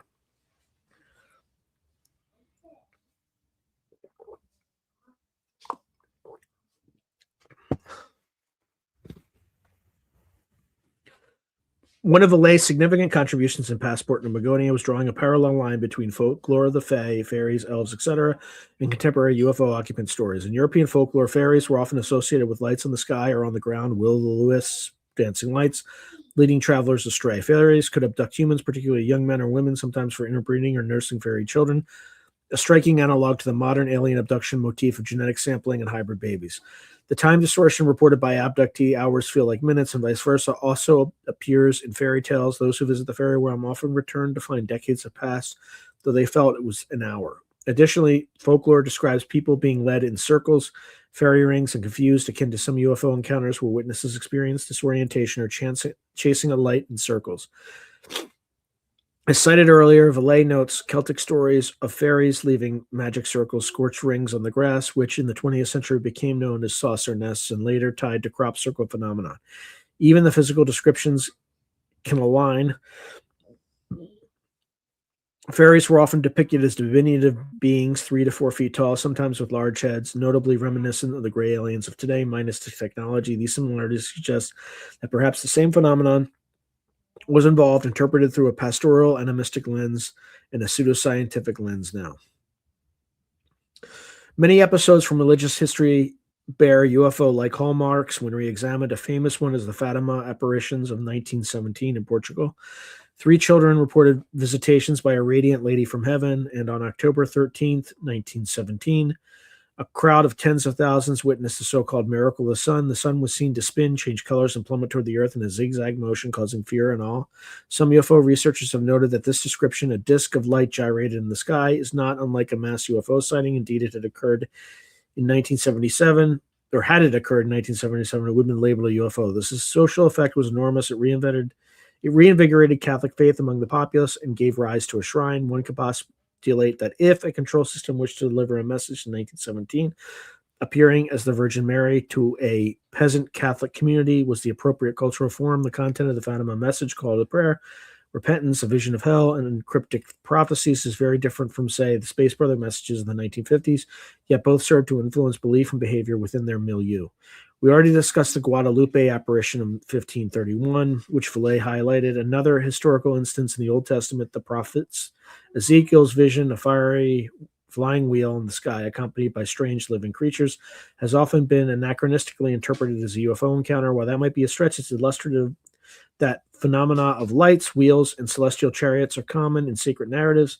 It was simply attributed to angels or gods. Ancient India's Vedic texts speak of Vimanas flying clear after the gods and battles in the sky. The Roman historian Livy and others recorded prodigious aerial signs like shields flying in the sky. So-called miracle traditions, saints levitating or sorcerers summoning lights, might also intersect with this discussion, though they are harder to tie directly to UFOs. All right. During the witch hunt era of early modern Europe, demonologists compiled reports from alleged witches and demoniacs. Some of these involve nighttime visitations by non-human entities, abduction to strange realms. The witches' Sabbath often supposedly involved being taken to a remote mountaintop to meet the devil, and sexual experiences with incubi, succubi, i.e. demonic beings. Again, motifs not far removed from what some alien abductees report, being floated out of bed, taken to a strange place, subjected to invasive procedures, sometimes experienced sexually. The key difference is interpretive frame. A Puritan villager in 1960 had no concept of extraterrestrials, so a frightening entity in their bedroom was a demon or devil. Today, a secular person might call the same experience an alien abduction. The sleep paralysis phenomenon likely accounts for some of these cases in both eras. A person half dreaming, projecting an entity in their bedroom, but it's curious that the motifs chosen map as cultural fears, devil versus gray alien, so well. It's exactly what a cultural adaptive control system would do, instill experiences that fit the mythic narratives of the time, perhaps to exploit fear or to reinforce moral structures.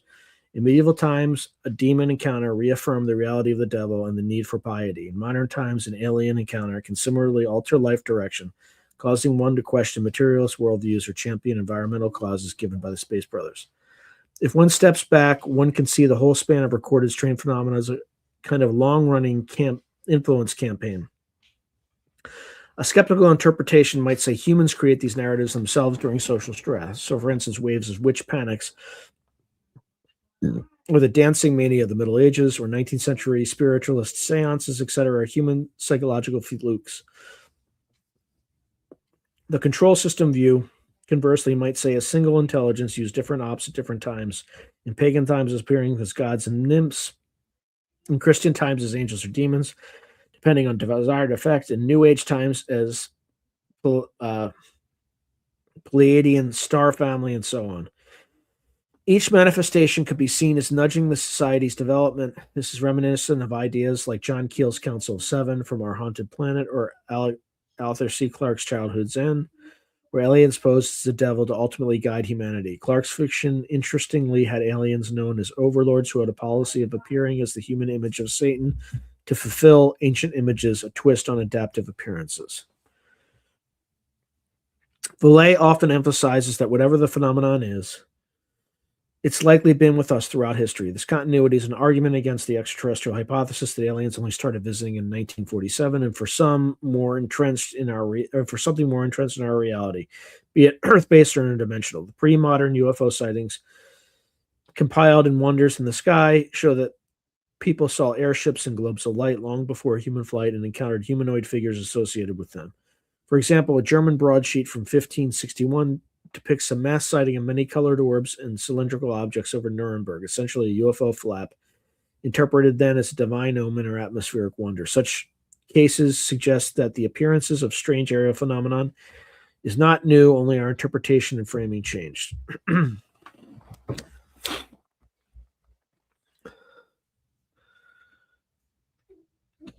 If indeed a control system has been operating over centuries, it implies a long-term project of at least a persistent interaction.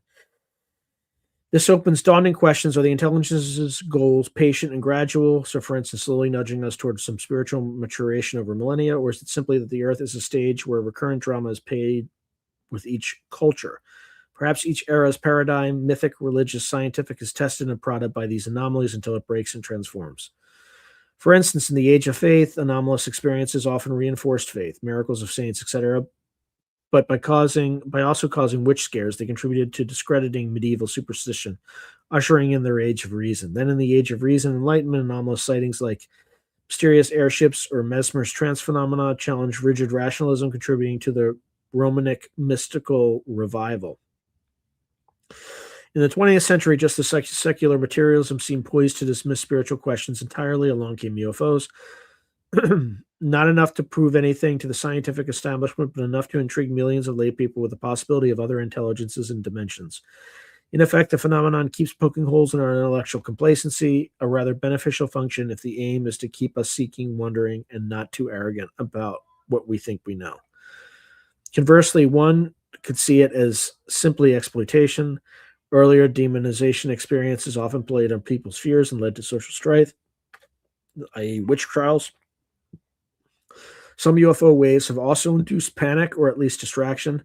So this is the 1938's War of the Worlds radio broadcast by Orson Welles triggered fear of invasion, albeit that was fictional and a media event, but it shows how belief can cause real impact. It's possible the control system, if real, is not morally concerned with human outcomes. It may be an experiment or a game to it. Jacques Vallée himself has oscillated on this, sometimes hinting at a nurturing intent, other times labeling it messengers of his deception, implying manipulative or even malevolent tactics. To ground this with citations, the Skunk Works blog critique gave examples of how the alleged others' interventions might align with earthly power structures. So, for instance, Guadalupe aiding colonization. If the control system at Guadalupe seems on the side of settler colonialism by helping subdue indigenous religions, one might ask, is the phenomenon simply amplifying the dominant trend of the era?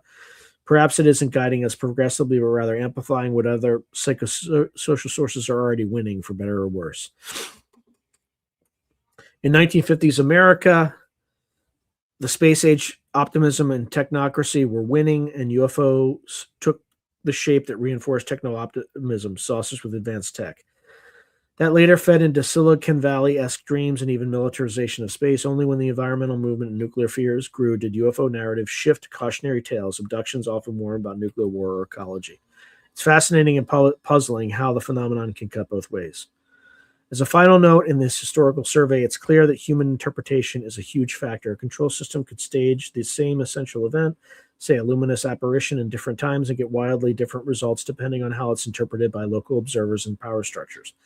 The Catholic Church might declare a miracle and gain converts. A tribal society might identify a trickster spirit and perform rituals. A modern scientist might call a ball lightning and move on. In effect, even if the control system is real, it has to work through the filter of our minds and cultures. This reinforces the earlier point. It's an interactive phenomenon. Human beings are not passive in this. Our frameworks help co-create the final outcome. This fact might even be part of the purpose. It stimulates us to develop new frameworks. After all, UFO lore helps spawn or popularize several new ideas in science and tech, exobiology, astrobiology, the serious search for life in space, SETI, even concepts of multidimensions and simulation have been propelled by grappling with UFO enigmas. So perhaps the control system gradually seeds ideas that we later formalize scientifically. Today, talk of multiple dimensions is mainstream physics, brains, multiverse theories, something Vallée speculated on in the 1970s, largely inspired by UFO high strangeness, the interdimensional hypothesis. The line between inspiration and deception can be thin. Having canvassed folklore, religion, and demonology parallels, we see that if there is a guiding phenomenon, it has been with us across epochs. It may well have shaped history. Indirectly, at the very least, it's an argument for humility. Modern UFO experiences are not unprecedented. They might be part of a continuum of unknowns interacting with human knowns. As science historian Thomas Kuhn once pointed out, anomalies are the seeds of paradigm shifts. UFOs and their historical cousins could be such seeds, hinting that our current paradigm, materialist, anthropocentric, is due for a transformation. All right. Lastly, synthesis, speculation on purpose and implications. Bringing together these threads, we can now ask if there is a control system behind UFOs and related phenomenon, what might be its ultimate purpose, and what does considering this possibility reveal to us about ourselves?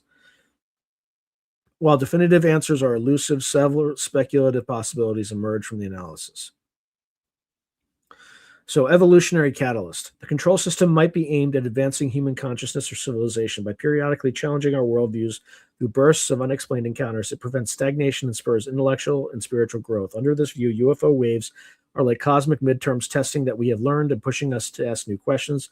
The end goal might be to prepare humanity for eventual integration to a larger cosmic community or simply to help us reach a next stage of understanding reality. Jacques Vallée alluded to training us for a new behavior or providing imagery for long-term survival, a possible nod that we're being readied for something, be it contact or a paradigm where mind and matter are better understood. If one takes a long-range perspective, one could argue the phenomenon have already changed society. Compare 1900 versus 2000. Belief in other intelligent life is now mainstream. Ideas of dimensions and psychic phenomena are discussed more openly. Humanity has gone to space.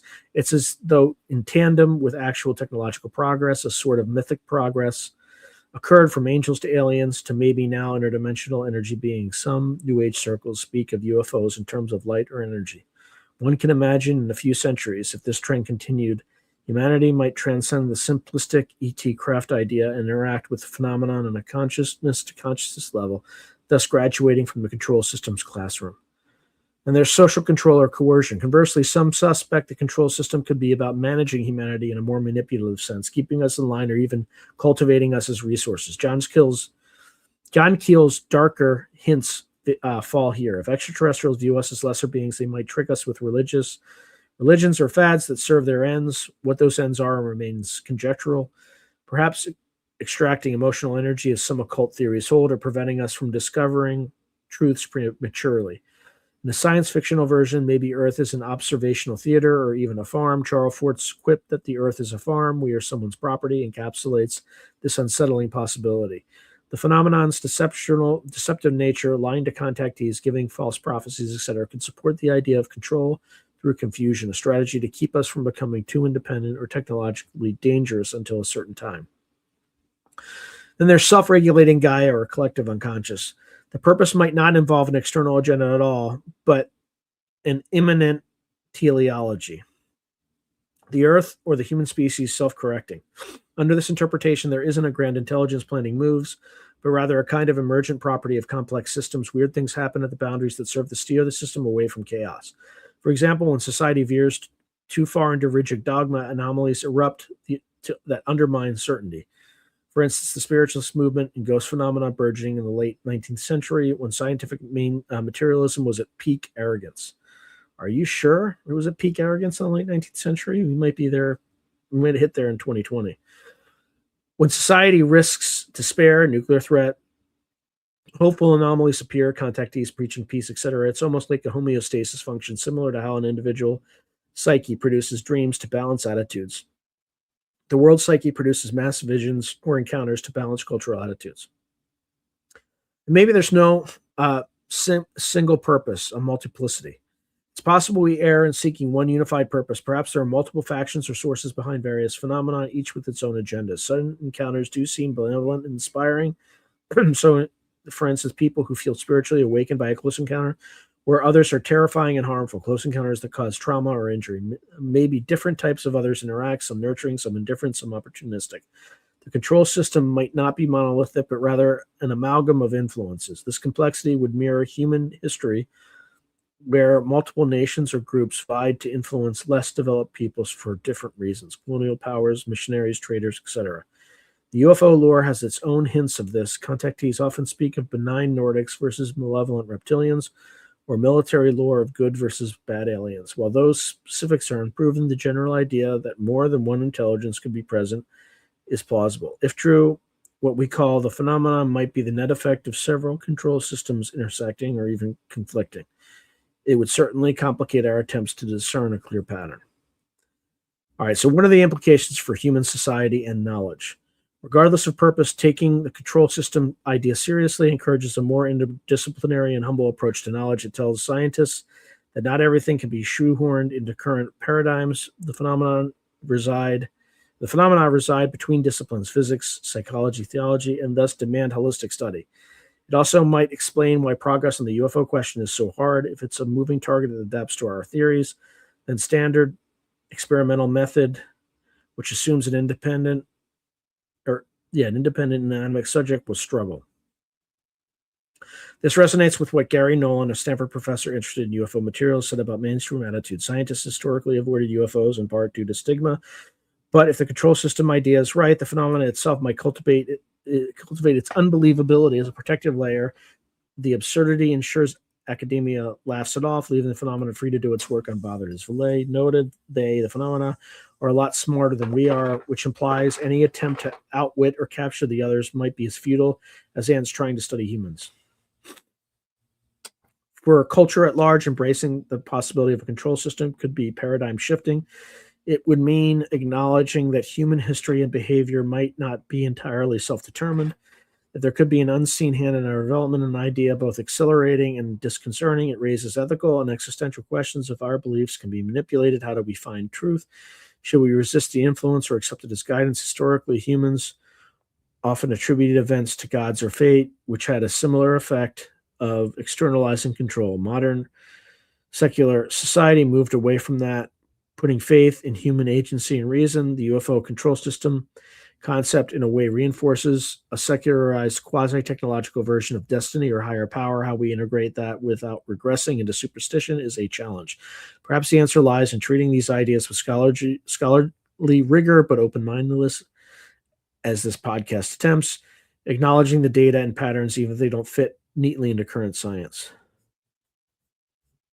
Oh my God, this is never ending. Another implication is on the personal level. People who encounter the high strangeness in the UFO control system often experience what's called ontological shock, a fundamentally unsettling of one's worldview.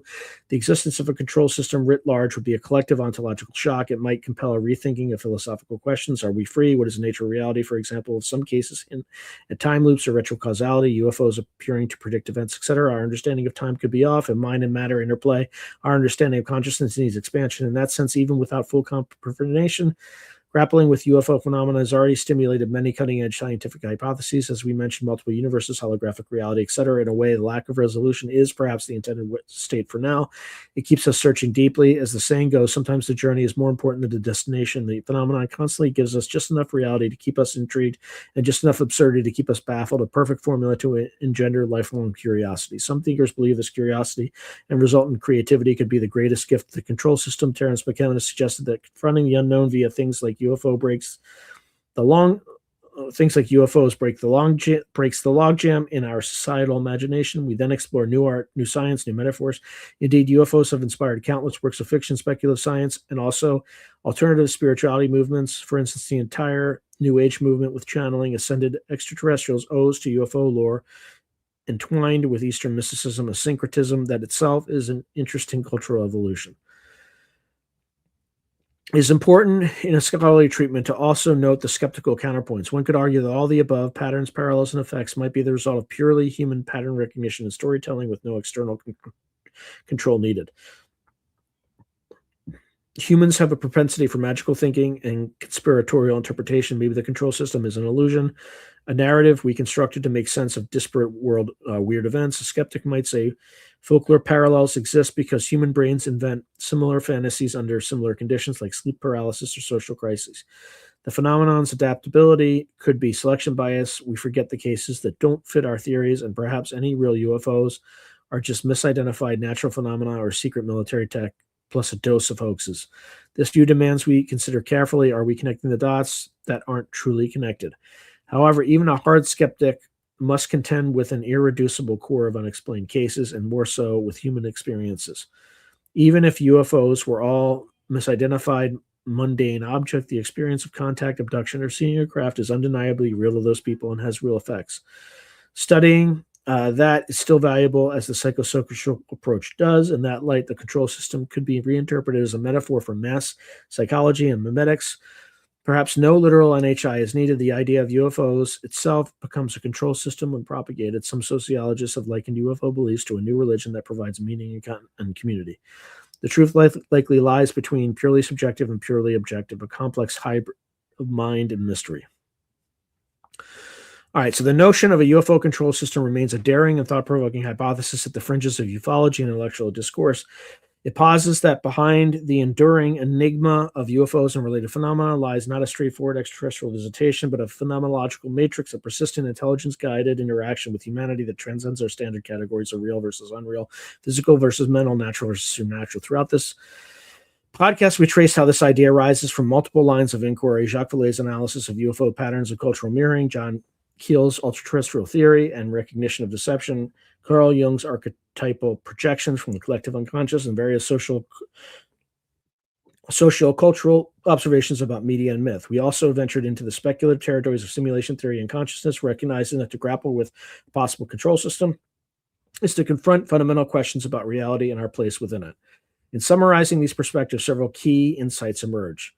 Number one, UFO phenomena are deeply entwined with human culture and perception. They do not operate as isolated nuts and bolts events, but rather as experiences laden with symbolic meaning, tailored whether by an external agent or by our unconscious to the worldview of the witness. This culturally relativistic behavior hints at an intelligence that communicates through signs and myths rather than through overt contact. It suggests that any true understanding of UFOs demands not only physics and radar, but anthropology, psychology, theology, a truly interdisciplinary approach. Number two, there's an observable continuity between historical anomalous encounters and modern UFO reports. This continuity lends weight to the idea of a long-term phenomenon acting through different masks. By comparing fairy lore, religious visions, and demonological cases with UFO experiences, we see common threads in witness entities, abductions, time distortions, transformative messages. Such parallels encourage us to view UFOs not as an isolated craze of the space age, but the latest chapter in an ongoing human interaction with the unknown. A control system that persists through history implies a purposeful unfolding over history, possibly guiding the evolution of beliefs and paradigms. The UFO control system concept challenges the modern rationalist paradigm. It reinforces mystery, intelligence, perhaps even purpose into a worldview that has tried to purge teleology and agency from natural phenomenon. If taken seriously, it forces a reevaluation of strict materialism. At minimum, it exposes the limitations of our current science when dealing with an elusive subject and might react to observation. It asks us as scholars to be comfortable with ambiguity and paradox, to hold in mind both the physical evidence, radar returns, trace landing cases, etc., and the high strangeness, telepathy, apparitions, without discarding one or the other. Number four, human consciousness is central to the mystery. Whether the control system originates in an external mind or the collective unconscious, the battleground is human awareness. It manipulates perception, belief, emotion. This has double-edged implication. On one hand, it suggests we may be malleable in ways we don't realize, a humbling thought, and we might be puppeted at times by greater forces. On the other hand, it hints that our minds themselves might have untapped powers if, for instance, archetypes can externalize into quasi-physical visions. This points to a psychokinetic aspect of consciousness. In either case, understanding UFOs might go hand in hand with breakthroughs in understanding mind and consciousness. And then number five, no consciousness exists on the intentions behind, or no consensus exists on the intentions behind the phenomena. Our exploration shows interpretations ranging from benign educator to trickster to malevolent deceiver. Possibly all contain some truth for different encounters. For now, we can perhaps only judge by outcomes on a case by case basis. Some individuals claim positive, life affirming results from their UFO experiences, new purpose, healing, etc., while others suffer trauma or years of fear. On a collective level, the UFO topic has so far not led to any catastrophic, if anything. It's been a background hum that occasionally surges. In the Cold War, one might argue it provided a unifying myth. We are not alone. We are one human species under potential alien scrutiny. This counteracted some divisiveness in the current area of technological upheaval.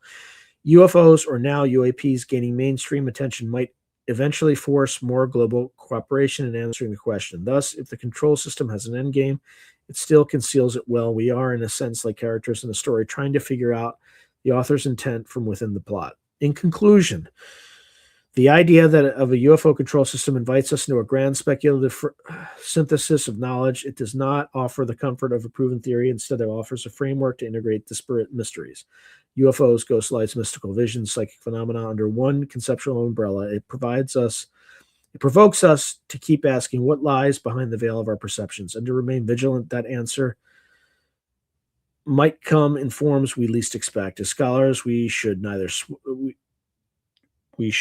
swallow whole every wild claim nor dismiss the consistent patterns that do emerge. The attitude most fitting may be constructive open-mindedness, to treat the control system lore as a working hypothesis that can generate research questions and guide comparative analysis, even as we hold it loosely, ready to update it or abandon it should clearer evidence arise. Perhaps fittingly, one of Jung's favorite quotes and Vallet's by evidence of him writing in the diary comes from Bernard of Chartres. We are dwarves perched on the shoulders of giants. We see more and farther than our predecessors, not because we have keener vision or greater height, but because we are lifted up and borne aloft on their gigantic structure. In the context of UFOs, we might say we stand on the shoulders of centuries of folklore and decades of ufology. Giants like Vallet and Keel, they gave us a peek at a larger picture. From this vantage, we can scan the horizon of mystery. What we see is tantalizing and incomplete, lights in the distance moving purposefully, but we see farther than those before. It will be the task of future researchers armed with new tools and perhaps a matured paradigm to close the gap. Until then, the control system hypothesis remains a stimulating compass in the terra incognita of phenomena studies, whether the compass points to the truth or merely reflects our own needs, our needles of imagination. Following it has the merit of expanding our intellectual boundaries. In grappling with the UFO control system, we are ultimately grappling with the boundaries of human understanding and testing the controls of our own system of thought. And with 1 minute left to spare, I am done. And I can barely see straight at this point. All right, now I gotta go through the comments. I'm gonna blast through these, folks, so please forgive me in advance. Okay. Hey, thank you, Ellie, softly. Sue says this channel is way too interesting to unsub. Okay. Yeah, Justin Miller said I got red-pilled living in Richmond, Virginia. Yeah, I live in Northern California. You can imagine how red-pilled I am. Okay. I'm not going to read everything, so YouTube kept auto-deleting that. Oh, boy. Sounds about right. Break it into 2 episodes. I don't know what Jesus is, but that's his book against the woke.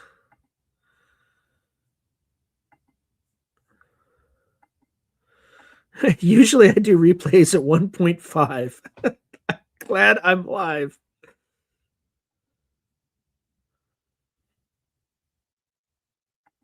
Let's see. Best. Somebody should send that to Duncan and ask them to hire me.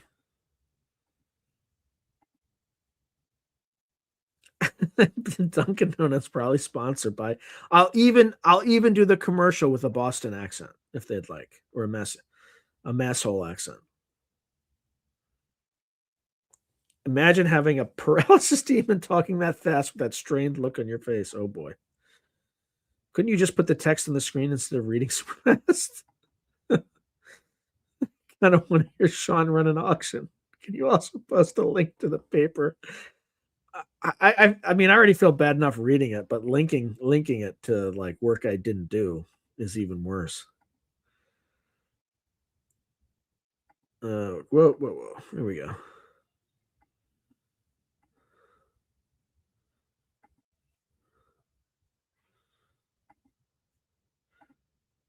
Okay. Sorry, I'm just going really fast, folks. Just please forgive me.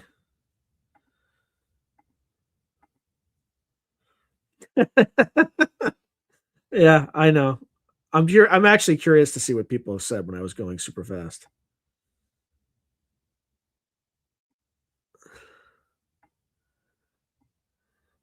Oh, you're talking about Roger said DG is saying when the Virgin Mary appeared before me and others in Bosnia, still to this day.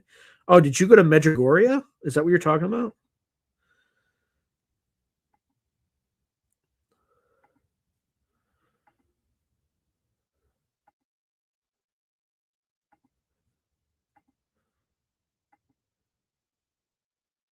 Okay, so Woo Riders DG saying I'm all in on Steve Mears and Nathaniel Guerrero's theory of the phenomenon is all the same thing, just changes for each person. Counter.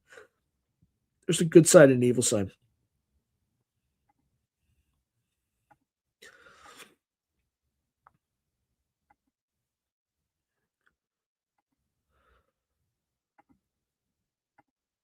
Oops. Yeah, Keel is the Mothman guy for sure. Hey, Jalal Jalal. Good to see you. Yeah, where is Mr. L? Gray L. Okay. Oh, I'm sure they met. I'm sure they met.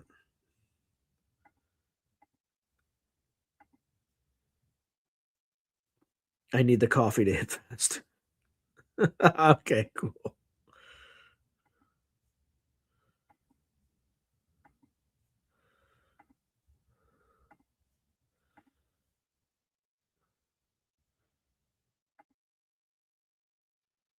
Yep. Justin Miller says energy and cognitive weapons are now line items in the military. Yeah. Oh yeah. Yeah, they yeah, I think I saw that on the appropriation bill.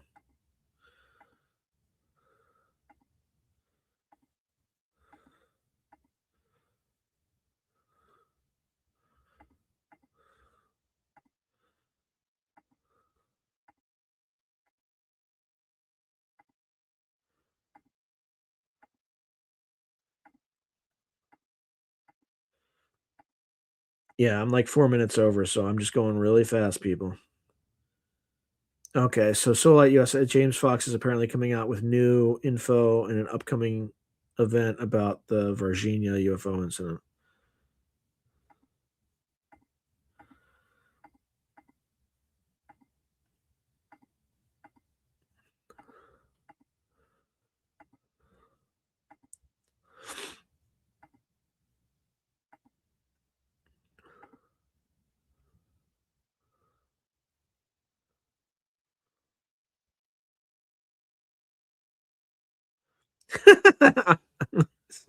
Spiritual Ascension says, I'm going to be honest here. Some may be offended, but that's just how I roll. It's hard to absorb what you're saying when you're reading at 100 miles an hour. You know, you can slow down to like point 0.5 speed. That's what I would recommend. You can just watch it slower. Plus I get credit for more minutes that way too. So maybe I should read fast.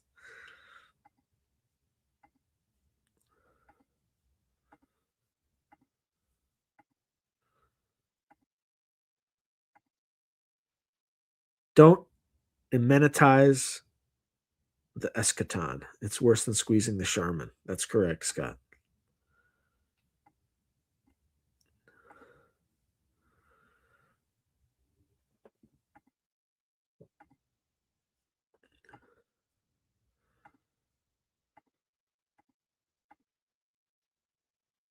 Hey, SNX Radio. Welcome.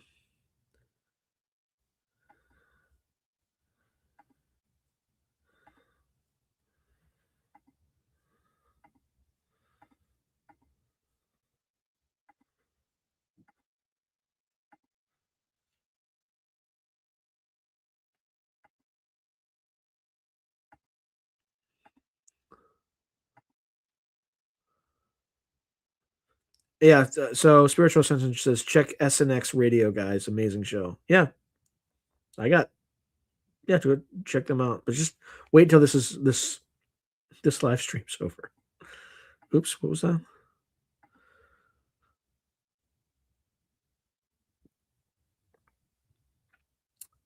Yeah, I could do that. I mean, I gotta check it out, but just yeah, there's send me an email. You can see just if you go to the not description, but wherever the place where you can click on my channel and find the email, just send me an email and then we can discuss. I couldn't sustain that for 30 pages. I read 30 single space pages. Well, 28, call it, because 2 pages were like works cited, basically.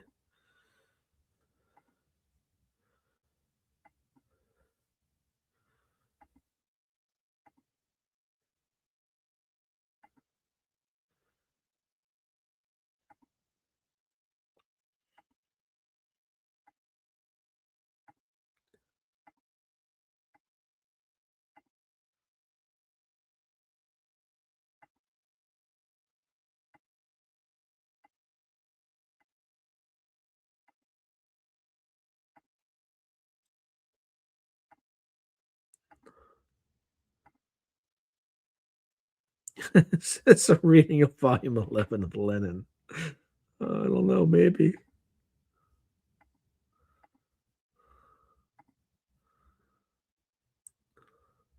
Oh, really?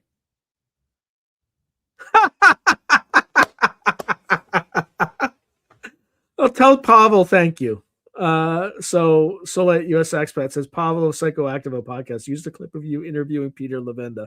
That video has gotten 23,000 views so far. Maybe you'll see a spike in views. The video is just 21 hours old. I I love that his clip got more views, got like 4 times, at least 4 times more views, probably more than that, probably 5 times more views than the actual episode on my channel. That's how that's how well the algorithm works for me. But I'm glad he shared that. I actually am very appreciative for him. Uh, I should have him on at some point. Just to he seems like a good dude. I just haven't. I've been like crazy. Hey, Philibidus. I'm hanging here, but my bulldog's falling out. Her eyes glazed over, then snoring.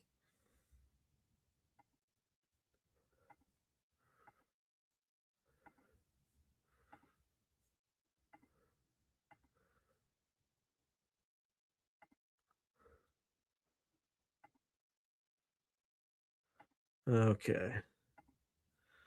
Good Lord, how many? Thank you for commenting, folks. I always screw myself sometimes by having too much stuff to read. Okay, I must be close to the end. Scott, you did it! You did it! Sorry that I, I shouldn't have done that. That was really insensitive. Yay! You did it!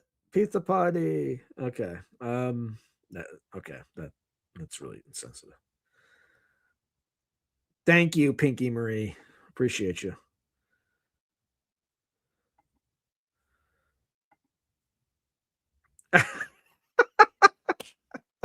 Thank you, Spiritual Ascension. I appreciate you. I kind of just like I have so much to read because I started like 40 minutes late that I just had to catch up. That's why I went on the like I went crazy. So yes, you and Coley should do a show together. Let's make it happen. Yeah, um just email me. Yeah, just again, just use the email on the site and then you figure it out. Actually, I do I literally have since the beginning when I was doing this stuff, I do have those summaries. I mean, I don't necessarily I will ad lib in select moments, right, where it'll say something I disagree with. But for the most part, I have everything stored. So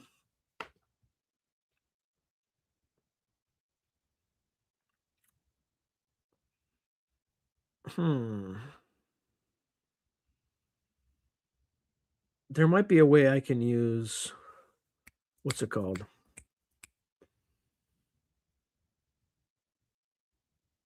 God, now I'm like completely.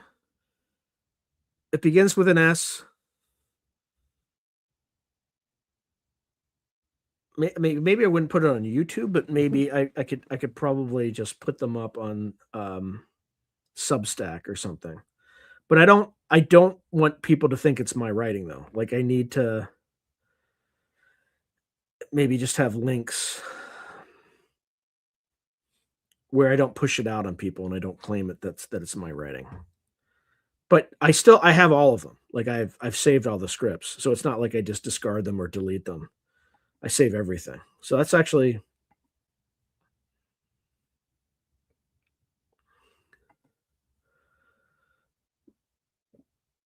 yeah. I also, that guy Philip, his last name's Philip. Why am I not remember his name? On like Third Eye Drops. I want to talk to him too. I think he's a pretty smart guy.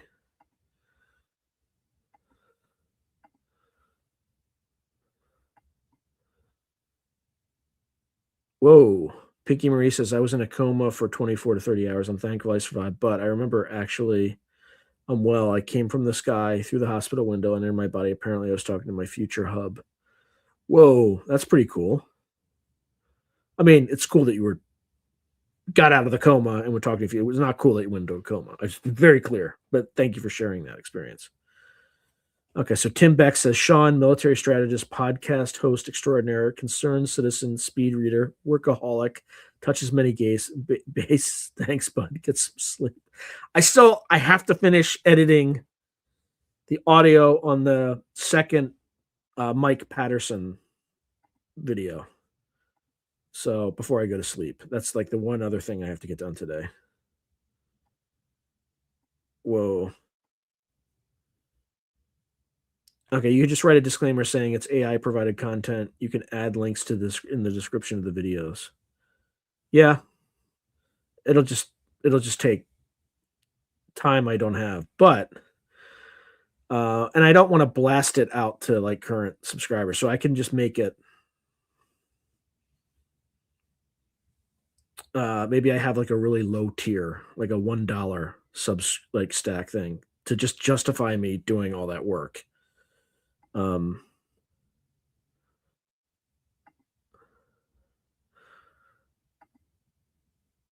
yeah, actually, thank you. Always remind me.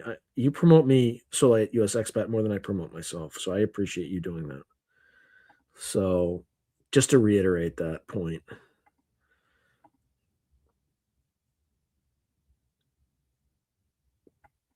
Okay.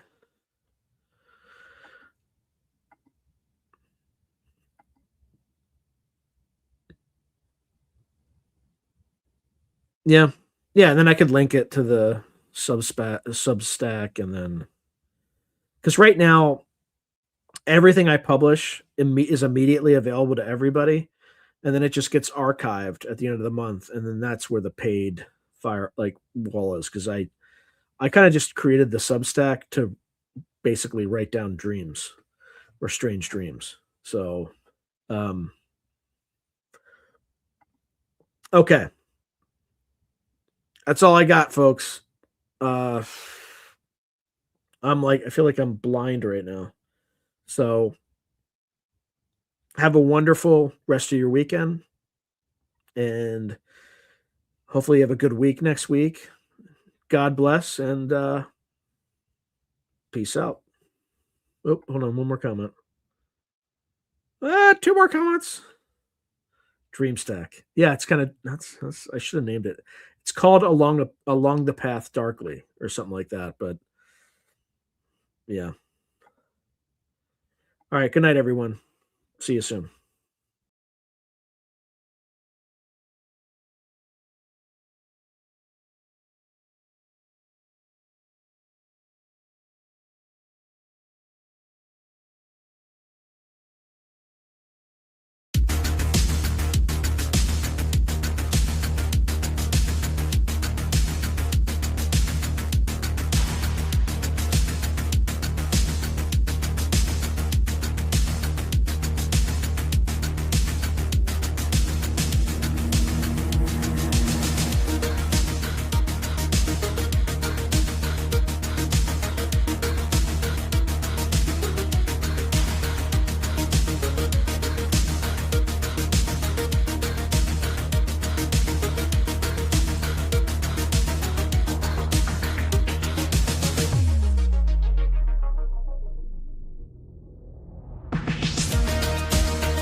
Thank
you.